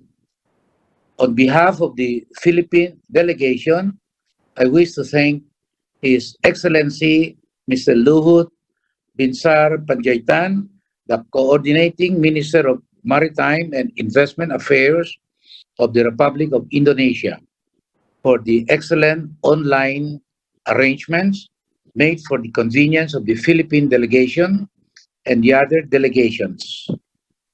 It is indeed a testament to the overarching importance of the Archipelagic and Island States Forum that this year is being conducted virtually online due to the COVID-19 pandemic. It is my sincere hope that by next year, we can all meet and discuss issues face-to-face in persons to further enhance cooperation and solidarity and continue with this momentum. This year's theme of fostering solidarity between archipelagic and island states towards a sustainable ocean future most certainly encapsulates this. The Philippines strongly supports the need for smart and innovative nature-based solutions for the challenges faced by the forum's member states within the 4 key thematic areas.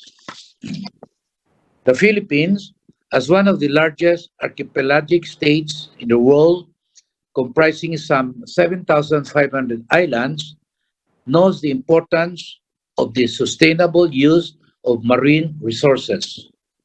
The impact of the pandemic on economies and livelihoods cannot be overstated. The pandemic highlights the urgent need for further collaboration in addressing global challenges that relate to the environment and responsible use of the ocean. The pandemic has once more brought to light that human activity plays the largest role in the state of the environment and ocean, as borne out by news reports and studies that show nature healing due to the drastic reduction of human activity.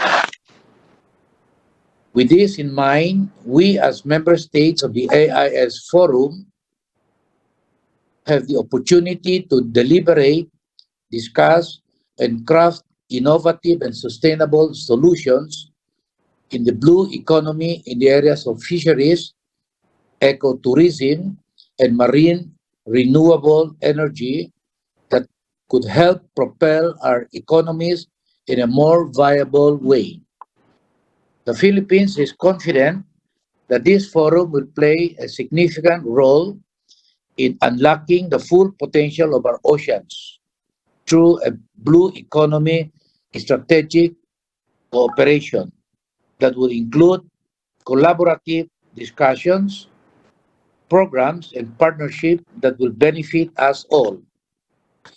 The pandemic has highlighted the increasing critical need for widespread digital connectivity, given the severe restriction on physical person-to-person contact and the forum's theme, Blue Digital Connectivity, that shall ensure sharing of information and best practices to address that.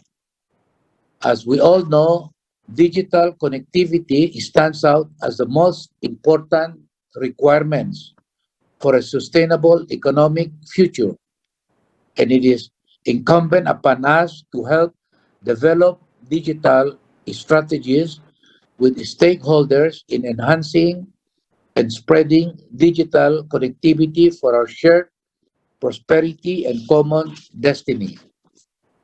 In light of the severe economic downturn brought about by the pandemic, we also need to find ways to create incentives for positive economic climate and make feasible long-term investments in ocean. Again, I would like to take this opportunity to congratulate the Indonesian government for another successful Archipelagic and Island States Forum. Thank you. Terima kasih. Thank you. Thank you, Ambassador. Now I call upon the delegation of St. Kitts and Nevis.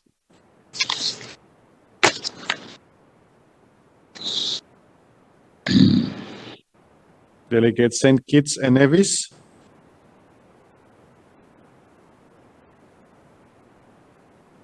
"15 seconds of break." And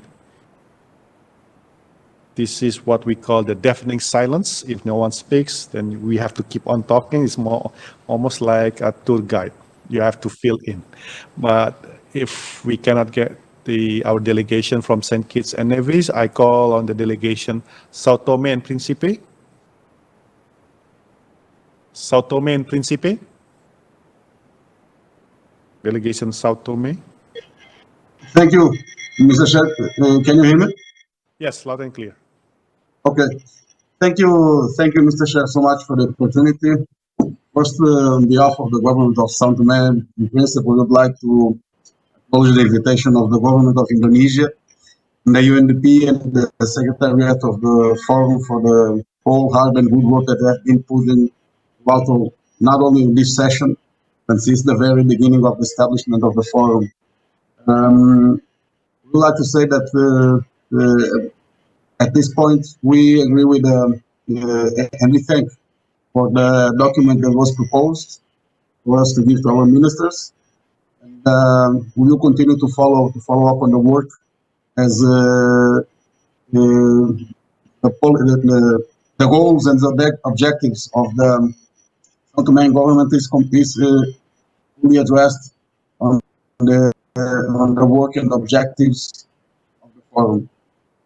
And for now, once again, we would like to commend you for the good work and wish everybody to stay in good health and to stay and keep safe in this pandemic period that we all are facing currently in our lives. Thank you so much. Thank you. And now I call upon the delegate of Singapore. Thank you, Bapak Odo, Deputy for Tourism and Creative Economy from the Coordinating Ministry for Maritime Affairs and Investments. Distinguished colleagues, I would like to convey Singapore's appreciation to Indonesia and the UNDP for convening the 5th AIS Forum Senior Officials Meeting. COVID-19 has caused massive upheaval to economies as well as the lives of millions across the world. The pandemic has reinforced the need for countries to cooperate and tackle common challenges together, as well as the importance of multilateral cooperation. We need to learn from one another and cooperate to overcome the pandemic together. This includes keeping our global supply chains open, ensuring fair and equitable global access to medical supplies and vaccines, intensifying exchange of information, and establishing safe protocols in order to reopen our borders and restart travel in a safe and secure manner. At the same time, COVID-19 has accelerated the digital transformation of economies. We must continue to equip our citizens and workers with the necessary skills to navigate new economic realities in a post-COVID-19 world. Even as we grapple with the immediate challenges posed by COVID-19, we must not lose sight of the longer-term challenge posed by climate change, which is an existential issue for many low-lying island countries, including Singapore. Singapore believes that the current situation presents an opportunity for countries to implement an inclusive, green, and sustainable recovery, with the Paris Agreement and the 2030 Agenda for Sustainable Development serving as key blueprints for action. We remain firmly committed to supporting global climate action and moving towards a sustainable, low-carbon, and climate-resilient future by taking climate actions on two fronts: mitigation and adaptation. Increasing energy and carbon efficiency will continue to be our key strategy to reduce emissions across all sectors. We will also continue investing in infrastructure to prepare Singapore for the impact of climate change. Singapore recognizes the potential of the blue economy and is open to exploring smart and innovative solutions to tap into this potential. We believe strongly in the value of capacity building to help fellow developing countries activate the potential of the blue economy and have endeavored to achieve this through the Singapore Cooperation Programme. Within ASEAN, Singapore has helped ASEAN member states implement their climate pledges through a climate action package comprising capacity building courses in climate change adaptation and mitigation strategies, stormwater management, disaster risk reduction, and green climate finance. Singapore is confident that the AIS Forum can serve as a useful platform for like-minded archipelagic and island countries to come together, exchange experiences and best practices, and achieve concrete and practical outcomes that will improve our collective ability to address the complex and shared challenges of sustainable development and climate change. Thank you. Thank you, Singapore. Now I call on my friend, Ambassador Kalu from the Solomon Island. Ambassador, you have the floor. Hello. Hello. Yes, Ambassador. Yes, Ambassador. You hear me clearly, Pak? Okay, thank you very much. Clearly, Ambassador. Okay. Allow me this opportunity, Chair, to first, acknowledge your good self and all the SOM participants for the 5th SOM meeting. I fully agree with so many things that has been said, but first of all, this is a rare opportunity as well as a new opportunity for all of us. I'm not used to the massing part. I have phone on my side and a computer in front of me. I just have to get used of it. And I think that, it is also an opportunity for me to, on behalf of my country, to thank the leadership of Indonesia, particularly Pak Luhut, and yourself, Pak Dodo. It just seems as though yesterday that we have our first SOM meeting, but now it's the 5th meeting, and it's quite rare because we are having it on this virtual. I miss having a cup of coffee with you. I hope that we will have a cup of coffee soon. Yes, I would like to acknowledge as well the content of all the documents that has been already transferred to us. The 2020 AIS booklet, the final outcome draft document, which I know that we will discuss over the time, probably 2 weeks according to your timeline. I hope we will discuss that in detail, and of course, the administrative arrangement documents. But there is only one thing, Chair, that I would like to bring to your attention. We have Solomon Islands conquer with the topic for the 3rd AIS Ministerial Meeting. We concur with the importance of the topic for fostering solidarity between archipelagic and island states towards a sustainable ocean future. This is very important part. It's not only important, but it is also timing. As many of my other colleagues that have already spoken mentioned, we are now in the period where things are changing quite drastically under this pandemic. And, you know, the pandemic has taught us so many things, given that we have so many challenges in our own countries, but they teach us one thing in common. It's the need to cooperate more apart and the need to actually foster solidarity among us, especially among AIS members and all the countries that are also participating with AIS members. I would also like to mention something about the development challenges that we have. As we all know that we have so many development challenges, and I would like to take this opportunity to mention that you know, that the topic of solidarity is very important, that we build the momentum now in 2020, and then we should cement the same momentum in 2021 during the high-level meeting part. It's very important because, you know, this is very much the same topic, but we need very much the political drive behind us as well to ensure that we move AIS forward. This is just my contribution, but finally, allow me, Pat, to just take this opportunity to register my sincere appreciation to the chair, yourself, to the co-chair, and all the hardworking staff that are behind the scene. You have managed to put things together for us to actually start off what is new to us, but we hope that we will work further on that and improve. In spite that we have some connection problem, I hope that the next time we will have more better connection, as you've mentioned. And at this point of time, I wish that all of us remain blessed and safe and during the global pandemic. Terima kasih banyak, Pak. Thank you, Ambassador. We can have virtual coffee later on. This is the trend that we are going to have for the foreseeable future. Now I call upon the delegation of Sri Lanka. Good day to all of you. Can you hear me, please?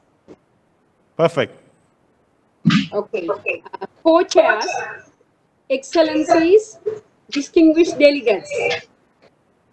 First of all, let me take this opportunity to thank co-hosts, the Government of Indonesia and UNDP in organizing this event. And we are very happy to participate. Let me now introduce the Sri Lanka delegation. I am Hasanti Disanayaka, Director General Ocean Affairs, Environment and Climate Change from the Foreign Ministry. Also today, another delegate from Sri Lanka has joined, Ms. Padma Abekon. She is the Director of Biodiversity Secretariat of the Ministry of Environment. I must say the draft outcome document was concise and very well formulated, and we are looking forward to look at it towards the ministerial meeting. With regard to the topics of the meeting, I think those are very timely, as the Japanese delegate said, especially the one on blue digital connectivity is very relevant today with the COVID pandemic. Well, let me just make some comments about Sri Lanka. Sri Lanka, like other island countries, we are also faced with climate-induced diseases, overexploitation, pollution, ocean acidification, and sea level rise. The continuation of COVID-19 pandemic has further escalated the impact of these calamities in multifold. Impact of COVID-19 on our lives and climate change was very well described by our Singapore delegate a little while ago. So I'm not going to dwell on to those aspects. Let me now briefly share with the colleagues who are here about what Sri Lanka is doing in addressing some of these challenges. Sri Lanka's intended nationally determined contributions comprise of 4 areas: mitigation, adaptation, loss and damage, and means of implementation. In the adaptation aspect, building resilience among most vulnerable communities and areas to meet adverse effects of climate change is the focus. Within adaptation of INDCs, areas such as fisheries, coastal and marine biodiversity, tourism and recreation are given much consideration. Sri Lanka has been able to identify some important adaptation technologies considering the physical and biological properties of different coastal areas, as well as their social economic importance, such as restoration of coral reefs and declaration of protected areas, replanting sea grasses as a soft defense mechanism, restoration of mangrove habitats, threatened species conservation program and awareness, sand dune rehabilitation and soft defense mechanism, construction of dikes, floating mariculture for seaweeds and fish, etc. Sri Lanka is very happy to share share its experience with other countries as well. The economic impact of plastic pollution being felt in Sri Lanka as well. Studies suggest that microplastic pollution is one of the main causes for rapid decline in fishing stocks along Sri Lankan coast. I'm sure many of your states are also faced with similar problems. Realizing these issues, we recently took some steps towards reducing its plastic pollution and improving Sri Lanka's waste management processes. In 2017, we banned the manufacture of styrofoam and polythene products under 20 microns thick. In 2018, Ceylon Chamber of Commerce and the ministry responsible for environment worked with the Municipal Waste Recycling Program to develop an extended producer responsibility to increase accountability for and minimize plastic mismanagement. In the long term, Sri Lanka could attempt to undertake several mitigating actions, including legislation and enforcing bans on single-use plastics, public awareness campaigns, and continuing to work with regional and international partners to combat plastic pollution. One of those are the Commonwealth Litter Program. Consequently, challenges related to ocean sustainability and climate change need to be effectively addressed as the archipelagic island states introducing appropriate strategies and actions to implement and collaboratively protect the rich marine and coastal biodiversity, incorporating both policy and community level approaches regionally as well as internationally. Once again, I take this opportunity to thank all of you for giving us this opportunity. Thank you. Terima kasih. Thank you, Ambassador, for the intervention, for the remark. Now I call upon the delegation of Timor-Leste.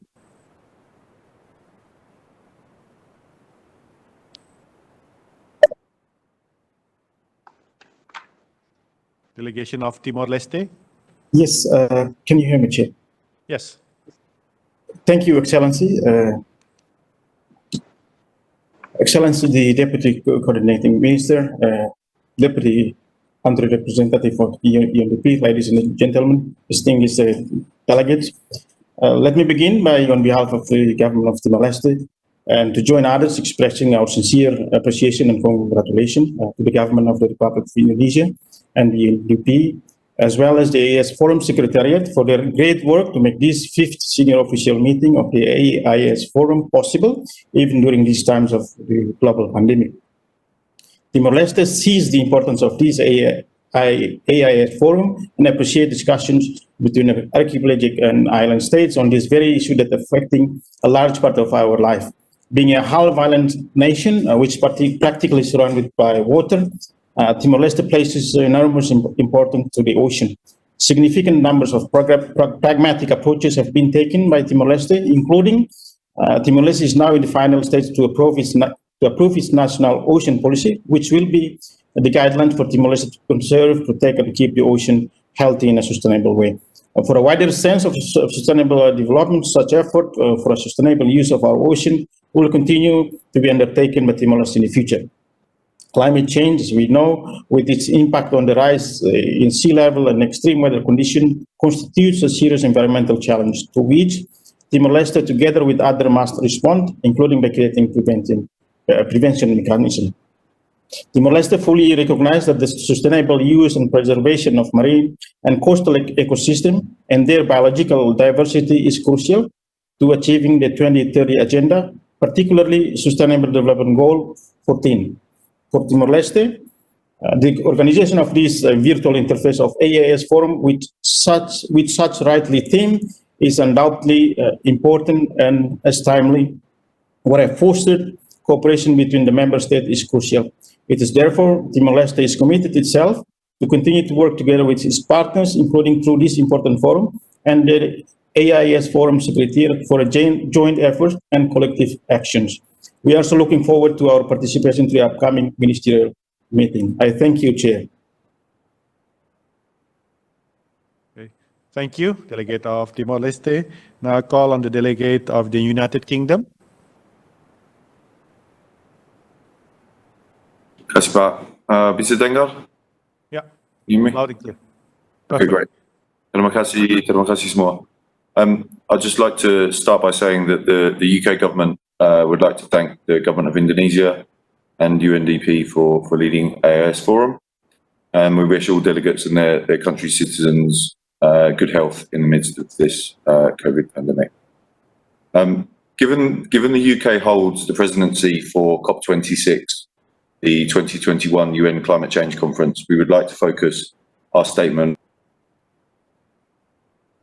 on carbon and biodiversity aspects of what AIS Forum is trying to achieve, including how we can deliver sustainable blue economic growth while simultaneously reducing emissions. There are several initiatives that the UK is championing that we would like AIS members who are not already signatories, and many of you are, to join, one of which being the Global Ocean Alliance to deliver the 30 by 30 initiative, which is aiming to protect 30% of the global ocean while using the remaining 70% sustainably. To support this, the UK is setting up a £500 million Blue Planet Fund, which will partner with countries, including AIS Forum members, to protect marine resources from key human-generated threats, including climate change, plastic pollution, overfishing and habitat loss. We're also investing 23 million in blue carbon projects to protect, restore and sustainably manage mangroves, creating new sustainable livelihoods and increasing climate resilience for over 100,000 people in coastal communities. And we believe that will deliver around 14 million tonnes in carbon dioxide reductions. Also, the Global Plastics Action Network can also support AIS Forum members. And I should add actually that our host Indonesia has shown praiseworthy ambition and resolve in identifying immediate and long-term solutions through its National Plastics Action Network to cut plastic debris by 70% by 2025. Indonesia are leaders in this space and are showing some really good progress in their ambitions here. And we would also like to recognise Sri Lanka and other AIS members' leadership in this area. We'd be happy to explore how the initiatives that we've outlined here could benefit more AIS members and partners as part of the UK's contribution to supporting our friends within the forum and other partnerships. And we think that through this forum and the other partnerships that the UK and AIS members are part of, and most crucially next year through CBD COP and COP26, we believe that there is an unrivaled opportunity and a very urgent need to increase our ambition and take individual and collective action to drive oceanic low carbon development. But within that, we think it's really important to take action on land too, given that some of the problems and the solutions to our ocean challenges start on shore. Two of the real key aspects being energy transition and action on plastics. And the UK stands ready to support, along with our international partners, AIS Forum members, before and beyond COP26. Thank you, everybody. Semoga sukses. Terima kasih, Pak. Thank you. Now I call on the Delegate of Bahamas.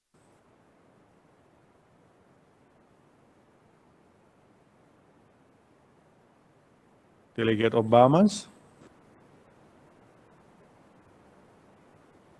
Yes, Pak Gregory. Please unmute.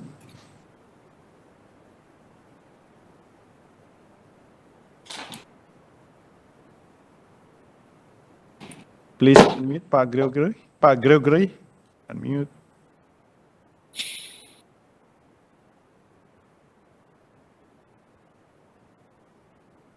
Yes, a pleasant good morning to one and all who have joined us today.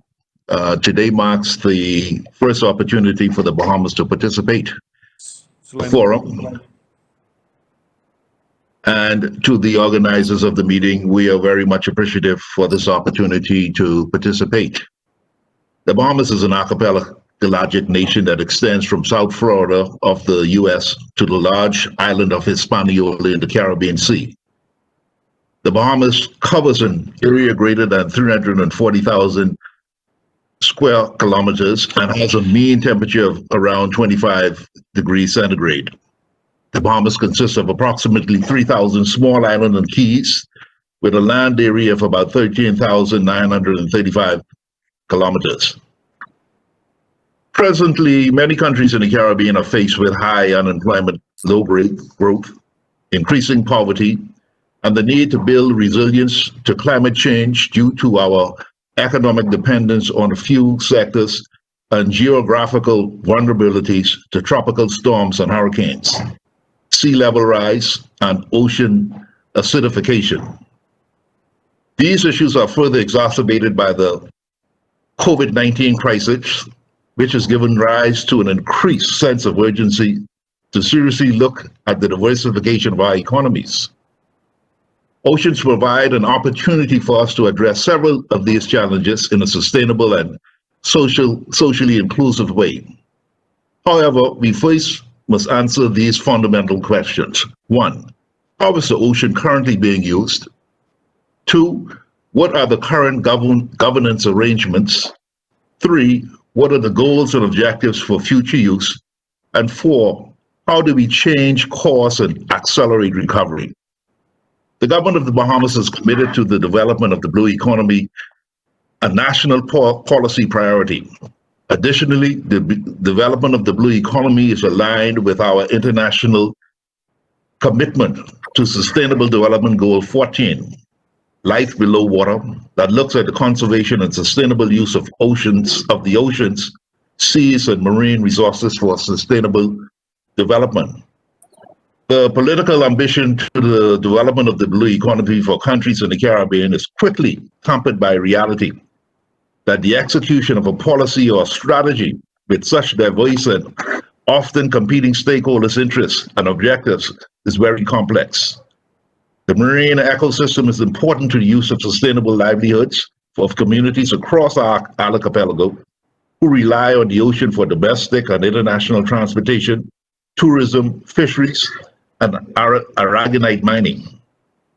At the national level, we all need to work together to develop an integrated policy framework for ocean governance that takes into account the needs of all stakeholders for a resilient and productive marine environment. In closing, let me once again thank the organizers of the forum and look forward to an informative and a productive day. Thank you. Thank you, sir. I call upon our dear colleague, Ambassador Febri. You have the floor, Ambassador. Thank you very much. Mr. Co-Chair, did you hear me? Yes, very much. Thank you. Mr. Co-Chair, Excellency, distinguished delegates, ladies and gentlemen, first of all, allow me to wish all of you good health and commend the amazing work that all of you have done to ensure the well-being of our ocean. Safeguarding the planet for future generations is our obligation, and I am pleased to know that more and more countries are directing their attention to this matter. Mr. Co-Chair, distinguished delegates, as part of the continuous effort, the Archipelagic and Island State Forum has played a significant role since its formation in 2018. The government of Indonesia is committed to carry on the momentum in advocating the importance and relevance of maritime issues with the current global context and various global discussions. I would also like to thank the AIS Secretariat for helping to facilitate this event and providing us with a platform where we could further develop our common goals. We welcome the draft outcome document. However, Mr. Co-Chair, we would like to suggest a slight amendment in order to improve and have an appropriate sequence as follows. We propose to move operative paragraph 4 or OP4 below OP1. So OP4, which reads, recognize the impact and ongoing challenges the COVID-19 pandemic has imposed, etc., will become OP2.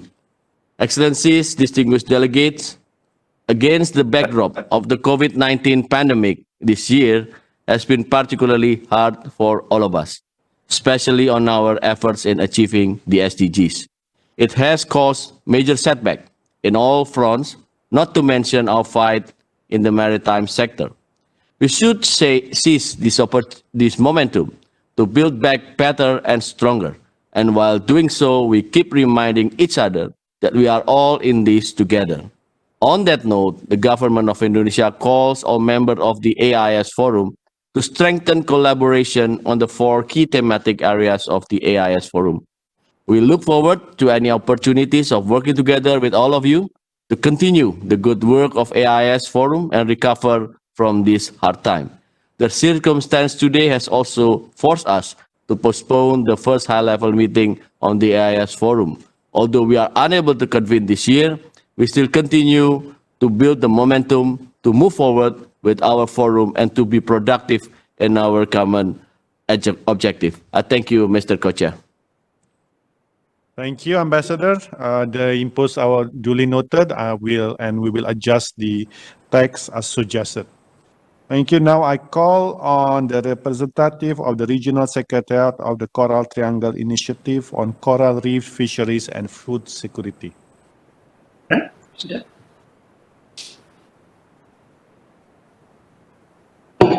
Thank you, Mr. Chair, Excellencies, distinguished delegates, ladies and gentlemen. Very warm greetings from Manado to all of you. On behalf of the Executive Director of Regional Secretariat of the Coral Triangle Initiative, Coral Fisheries and Food Securities, it gives me a great pleasure to extend of the ICFF gratitude and appreciation to Coordinating Ministry of Maritime and Investment Republic Indonesia and UNDP for inviting us to attend this valuable meeting with the theme of fostering solidarity between archipelagic and island states toward a sustainable ocean future. Regional Secretariat CTICFF hereby wishes to strengthen our commitment to be part of the collaborative action group to address the common challenges we face in the areas of climate change, mitigation, adaptation, disaster management, and to work together to address the economic challenges and opportunities which consist of blue economy, sustainable fisheries, and marine plastic pollution. CTICFF also recognizes and will work towards actionable and tangible collaboration and partnership with relevant stakeholders, youth, women, private sector, philanthropists, non-government organizations, and collaborative partners, as well as international and multinational organizations, to strengthen our joint effort through smart and innovative solutions, including project implementation supported by blended finance mechanism to achieve sustainable development, improve livelihoods and food securities of coastal communities. Mr. Chair and all delegates, distinguished delegates, furthermore, we would like to share to all distinguished delegates of this highly respected meeting our Coral Triangle Atlas, which at the moment is on the final stage of preparation to launch. This city atlas is an online GIS database which will be providing governments and UN researchers with a view of spatial data of the regional scale, the data of fisheries, biodiversity, natural resources, and socio-economics have been collected by scientists and managers working in a different part of the Coral Triangle region. Some of this information has been aggregated into region-wide layers to provide an overview and support management planning and decision making. Mr. Chair and all distinguished delegates, we wish these 5th Senior Officer meetings of Archipelagic and Island State Forum will be a very productive meeting and produce a valuable inputs for the incoming ministerial meeting. Thank you very much, Mr. Chair. We are supposed to have a representative from the MSG, but we were told that there is a connection issue. So we'll move to the representative of the Pacific Island Development Forum. You have the floor. You have the screen. Thank you. Bula Vinaka, all protocol observed. Bula. Can you hear me? Madam. Can you hear me? I can hear you. Yeah, thank you. My sincere appreciation to the government of Indonesia and the AIS Secretariat for the kind invitation to say a few words on behalf of the Pacific Islands Development Forum. The PIDF congratulates the progress made by the AIS Secretariat and the very hardworking staff of the Secretariat. It fully supports the work of the AIS Secretariat in its work plan for 2021 and beyond. As the Pacific Island Platform for South-South Cooperation, the PIDF has been promoting the South-South Cooperation modality to address many of our problems in the Pacific. Many of our problems are not unique to us, even if the context may be. We should share technologies that are friendly to both people and nature. We find that development solutions from the South are usually more appropriate for our developing nations, as we have similar situations and face similar obstacles. Therefore, the PIDF looks forward to having a fruitful engagement with the AIS Secretariat and all of you in the near future. Thank you, and Vinaka Vakalevu. Thank you, Madam. I know that it's 2 a.m. It's about time for you to sleep. So we really appreciate that you take time and put us a little bit of efforts to give your remark. Thank you very much. Now I call upon the representative of the Office of the UN Secretary General Special Envoy for Ocean.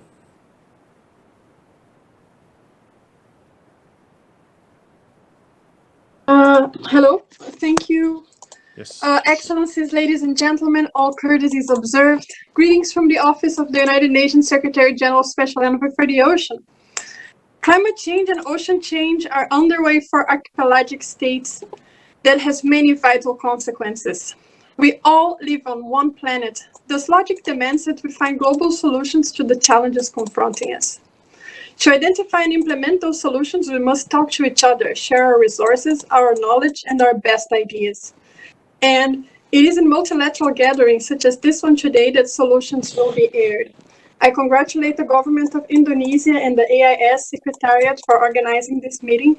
I thank you for the privilege of addressing you and being here today, and I wish you all a very productive meeting and discussion. Thanks. Some other delegation who wish to give their general remark, but due to technical glitches, they are unable to do so. So if those delegation wish to send their remarks through online, we will input it. We will insert it to the final report that will be made by the Secretariat. Now, before I close, ladies and gentlemen, before I close this session, I wish, if you wish to convey any additional message, please send your written remark to the Secretariat. Another option is also available that you may use the chat feature in your WebEx application before the meeting is ended. And if I may say a little bit, is the delegation mentioned about the blue economy. I think Last year, the trend is purple, and tonight the trend is blue. I think blue is the new fashionable word that we use, and next year maybe it's deep blue. But it shows that we really do care about our environment, and it's a question now how we can move forward. Delegation expressed on many occasions how to move forward, how to protect the vulnerable, and how we can make use of this, how this COVID and post-COVID gives us an opportunity to look again at the way we do our business and how we can work through this crisis. And I know there are some delegation already put some inputs to the draft outcome. I would suggest we meet again at the informal level, at the technical level on Tuesday, so that delegation who have inputs, written inputs, they can meet, and the secretariat, please organize another informal working group to finalize the draft document. I hope, and also I would ask the secretariat, maybe we have to adjust the timing. I know that colleagues in Fiji, it's 2 a.m. in some part of the world, so probably for the next meeting on Tuesday, some others will be in the Fiji will be 10 a.m. and the rest of the world we have to adjust. Probably we can make some adjustment so that we know we can be flexible on that one. Having said that, thank you. We can conclude on this agenda item. Now we move to agenda item 6.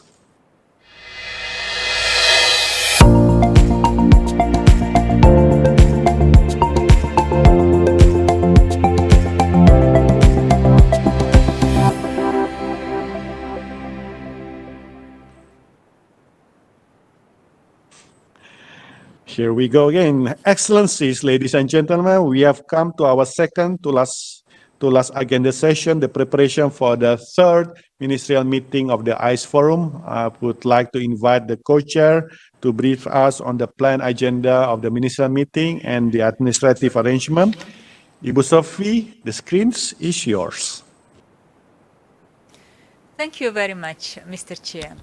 Excellencies, ladies and gentlemen, what you see now on the screen is the agenda of the third ministerial meeting that has been circulated by the AIS Forum Secretariat. The ministerial meeting will be conducted on the 25th November 2020. We took note of the technological challenges from today's meeting, and we certainly will address them for that ministerial meeting. The main action proposed for the ministerial meeting is the adoption of the outcome document that has been discussed at this senior officials meeting.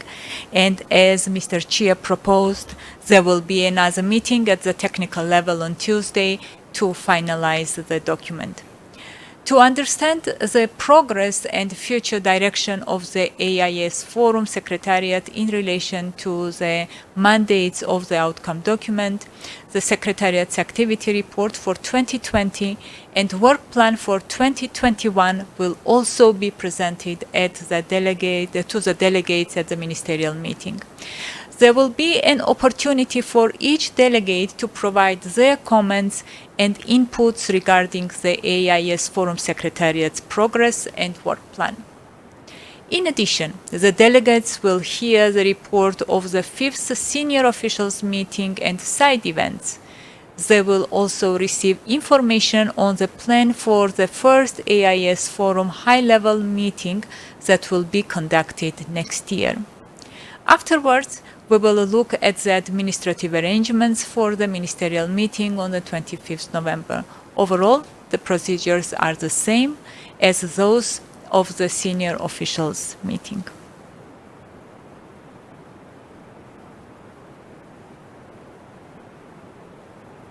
Mr. Chair, I would like to give the floor back to you. Thank you.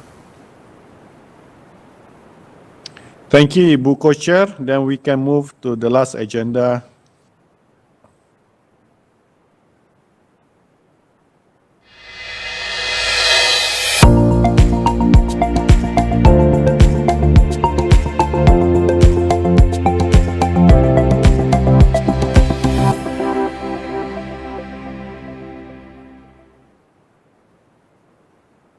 hope you are not bored looking at me all the time.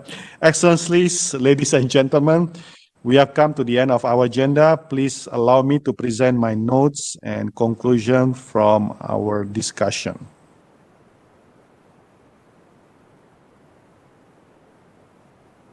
Right? Can somebody show the chair's conclusion? All right. This is the chair's conclusions, and I shall read it for you. The government of the Republic of Indonesia and the UNDP organized the 5th senior official meeting of the AIS Forum through video conference on 10th November. The meeting is attended by the representative of countries from the Commonwealth of Bahamas, the Kingdom of Bahrain, Belize, the Union of Comoros, the Republic of Cyprus, the Commonwealth of Dominica, the Republic of Fiji, the Republic of Guinea-Bissau, the Cooperative Republic of Guyana, the Republic of Indonesia, Ireland, Jamaica, Japan, the Democratic Republic of Madagascar, the Republic of Maldives, the Republic of Malta, the Republic of Mauritius, the Independent States of Papua New Guinea, the Republic of the Philippines, the Federation of Saint Kitts and Nevis, the Democratic Republic of Sao Tome and Principe, the Republic of Singapore, Solomon Island, the Democratic Socialist Republic of Sri Lanka, the Democratic Republic of Timor-Leste, the United Kingdom, and the meeting was observed by the representative of New Zealand, the Coral Triangle Initiative on Coral Reef Fisheries and Food Security, the Pacific Island Development Forum, the Office of the UN Secretary General Special Envoy for Ocean, and the Secretariat of the AIS Forum. Right. The meeting is held in preparation for the 3rd Ministerial Meeting of the Archipelagic and Island State Forum to be convened on 25th November via video conference, and to observe the progress of activity program working plan for the Secretary of AIS Forum. And on the 17th of November, there will be a working group that will discuss about the final outcome. I hope you can participate, especially at the working level. And the meeting welcomes and appreciates the progress made by the Secretariat of the AIS Forum, and will continue to support and collaborate in the future activities and the working plan of the Secretariat. The 3rd Ministerial Meeting is dedicated to solidify commitments toward cooperation and collaboration among archipelagic and island states to implement smart and innovative solutions that will enable the sustainable and equitable use of ocean resources. The meeting agreed that there are four key areas of discussion in the 3rd Ministerial Meeting, namely sustainable ocean development, blue economy, strategic cooperation, blue digital connectivity, and ocean sustainability. Pursuant to this meeting, agrees on the urgency of improving cooperation among the participating countries, especially in responding to the current and post-COVID-19 difficult conditions that affect social economic circumstances in various sectors. The meeting discusses the importance of measures on ocean sustainability through prevention and protection with the aim to preserve the marine and coastal ecosystem. It believes that discussion on ocean and maritime development should be conducted in inclusive collaboration with other existing forums. The meeting also discusses and agrees that digitalization in global strategic pathway for future development. In this regard, the participating countries need to work together, empowering their communities by employing inclusive innovation through digital technology that is tailored to their development needs, like the one we are currently using. The meeting further underlines the significant way to optimize the potential of blue economy after the COVID-19 pandemic, and acknowledges that such endeavor requires concrete national and regional and international cooperation to be successful. The participating countries of the AIS Forum can learn from each other's best practices to bolster cooperation and synergize policy and economic instruments through concrete action. The meeting also agrees that the future implementation of the AIS Forum programs require creative and innovative financing scheme with the aim to create avenue to collaborate and grow together. I understand that that Indonesia is planning for its second round additional resources to be channeled to the AIS Secretariat. So we look forward for that. And in light of the COVID-19 pandemic, the meeting agrees to propose the third ministerial meeting to rearrange the high-level meeting of the AIS Forum to the last quarter of 2021. And the meeting discusses the draft of the final outcome document for the third ministerial meeting of the AIS Forum as attached with this conclusion, and propose to have a working group on Tuesday, 17, 2020 to finalize the draft and propose the final draft to the third ministerial meeting for adoption. Right?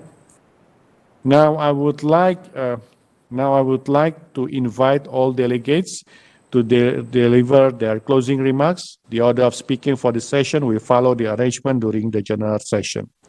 In this regard, I'd like to give the screen to any delegation who wish to give their final remark. May I call delegate of Bahamas?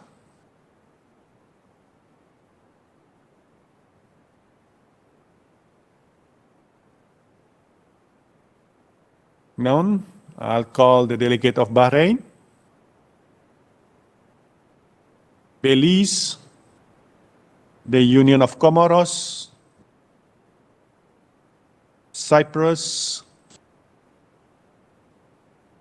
Commonwealth of Dominica, Fiji, Guinea-Bissau. I can list it, all the delegates, but if you want to interrupt me, please do so. Guyana, Ireland, Jamaica, I think there's none. No one is interested to give their closing remark, but probably I will ask the delegate of Indonesia, Ambassador Febri, to deliver his closing remark. Thank you, Mr. Co-Chair. We welcome and thank you for the chair conclusion, which enable to capture the essence of our meeting today. Thank you also for providing us with a constructive platform where we could further develop our ocean goals. Let me express my sincere appreciation on behalf of my delegation to all the Archipelagic and Island State delegation for your unwavering commitment and collaboration. We all stand to promote AIS Forum to new height. The ocean is an integral part of Indonesia's existence. We have long learned from our ancestors. Indonesia will continue to promote ocean agenda for the benefit of international community. Mr. Chairman, we will remain committed to implement and support AIS Forum, and Indonesia look forward and is ready to collaborate with the AIS Forum member countries to speed up the efforts and recover better and stronger from the COVID-19 pandemic. Our hybrid meeting today is our new normal under these circumstances, and we are still be able to be productive. And let me take this opportunity to thank our able co-chair in leading the meeting and all of the member states of AIS and also UNDP as the secretariat in facilitating. Look forward to working together with you on the upcoming third ministerial meeting of the AIS Forum. Thank you so much, Mr. Co-Chair. If you will wish to give your closing remark, you can do so and let us know through the chat room by raising your hand. You can speak right away. If you don't, I believe that you are all exhausted looking at the screen for 2 hours. It's quite challenging, I must say, especially if you have to sit non-stop for 2 hours like this. May I thank you, Pa Febri. Now, may I ask the co-chair for her closing remark, Ibu Sophie? You have the screen. Mr. Chair, Excellencies, ladies and gentlemen, I would like to use this opportunity to extend my sincere gratitude and highest appreciation to the chair of this second senior officials meeting, Mr. Deputy Minister of Coordinating Ministry of Maritime Affairs of Indonesia, and to all representatives from the countries who have actively participated in our 5th senior officials meeting and first virtual meeting today. My thanks go to the AIS Forum Secretariat for their hard work and for organizing this meeting today. Our meeting indeed achieved its objective in finalizing draft agenda for the 3rd ministerial meeting of the AIS Forum and also advancing outcome document for the ministerial meeting. I understand that technical level meeting in 1 week's time, next Tuesday, will fine-tune the document. The meeting indeed has provided us with another excellent opportunity to foster solidarity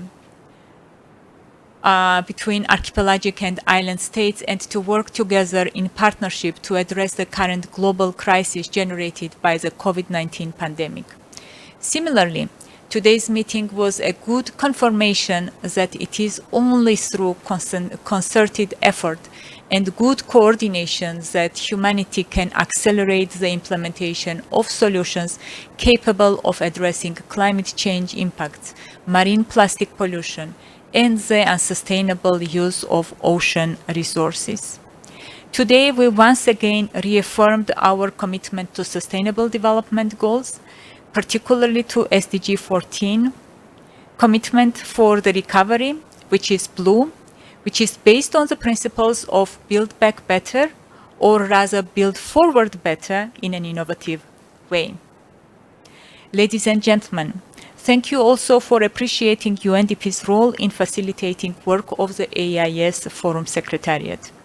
Let me reassure you that it is UNDP's firm commitment to advance the role of the AIS Forum Secretariat as the central hub and adaptive platform of the AIS Forum.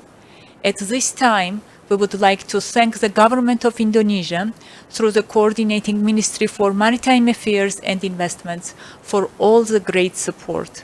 Furthermore, we extend our thanks to the participating countries of the AIS Forum that have also contributed and participated in the AIS Forum Secretariat's programs and initiatives conducted throughout the past year.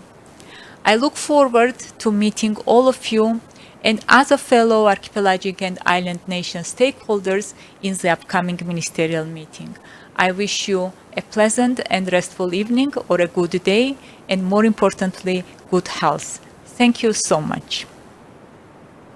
Thank you, Ibu Sofia. I think you captured very well the essence of our meeting, that is good health. As Excellencies, ladies and gentlemen, as we will conclude our meeting, I would like to extend my sincere gratitude to all participants for the fruitful discussion. All the participants have expressed their views and concern on how to foster solidarity among archipelagic and island states toward a sustainable ocean future. I believe that we have agreed on several short-term actions that we can propose to our ministers, scheduled to meet within 2 weeks. This concrete action will strengthen our cooperation and collaboration by promoting smart and innovative solutions in the area of sustainable ocean development, blue economy strategic cooperation, blue digital connectivity, and ocean sustainability investment to deal with the current pandemic. I would like to underline the importance of today's meeting, or tonight's meeting, or this morning meeting. We have a lot of work still to be done to ensure that our target can be achieved optimally and fast. I believe with good collaboration among us, we will be able to accomplish that. Excellencies, ladies and gentlemen, I believe that this fruitful discussion will become a solid foundation for the 3rd ministerial meeting later this month. Before I officially close the meeting, the Secretariat has prepared you a general information of the 3rd ministerial meeting in the form of video. The video will be played after I officially close this meeting. And I wish to express my gratitude to the Secretariat for their outstanding work. And I would like to ask the Secretariat to show the people behind the virtual meeting. And I want to make sure everyone, this is the people who are working on it. They are in their best outfits. And I can assure you, we don't wear shorts or anything. We are very formal. We are very serious with this meeting. So you can see the people behind the work. So many computers. So give a good round of applause to all the secretariat. Yeah. All right. So it's the blue screen. So that's the magic of blue screen. So, and having said that, I hereby declare the 5th senior official meeting of the AIS Forum officially closed. Have a good sleep and have a good working time later for some of you in the morning. So thank you. Have a very good productive day for those who have to work, and for those who have to sleep in Fiji, please have a good sleep and a good dream, and stay healthy, and see you in 2 weeks' time. Thank you.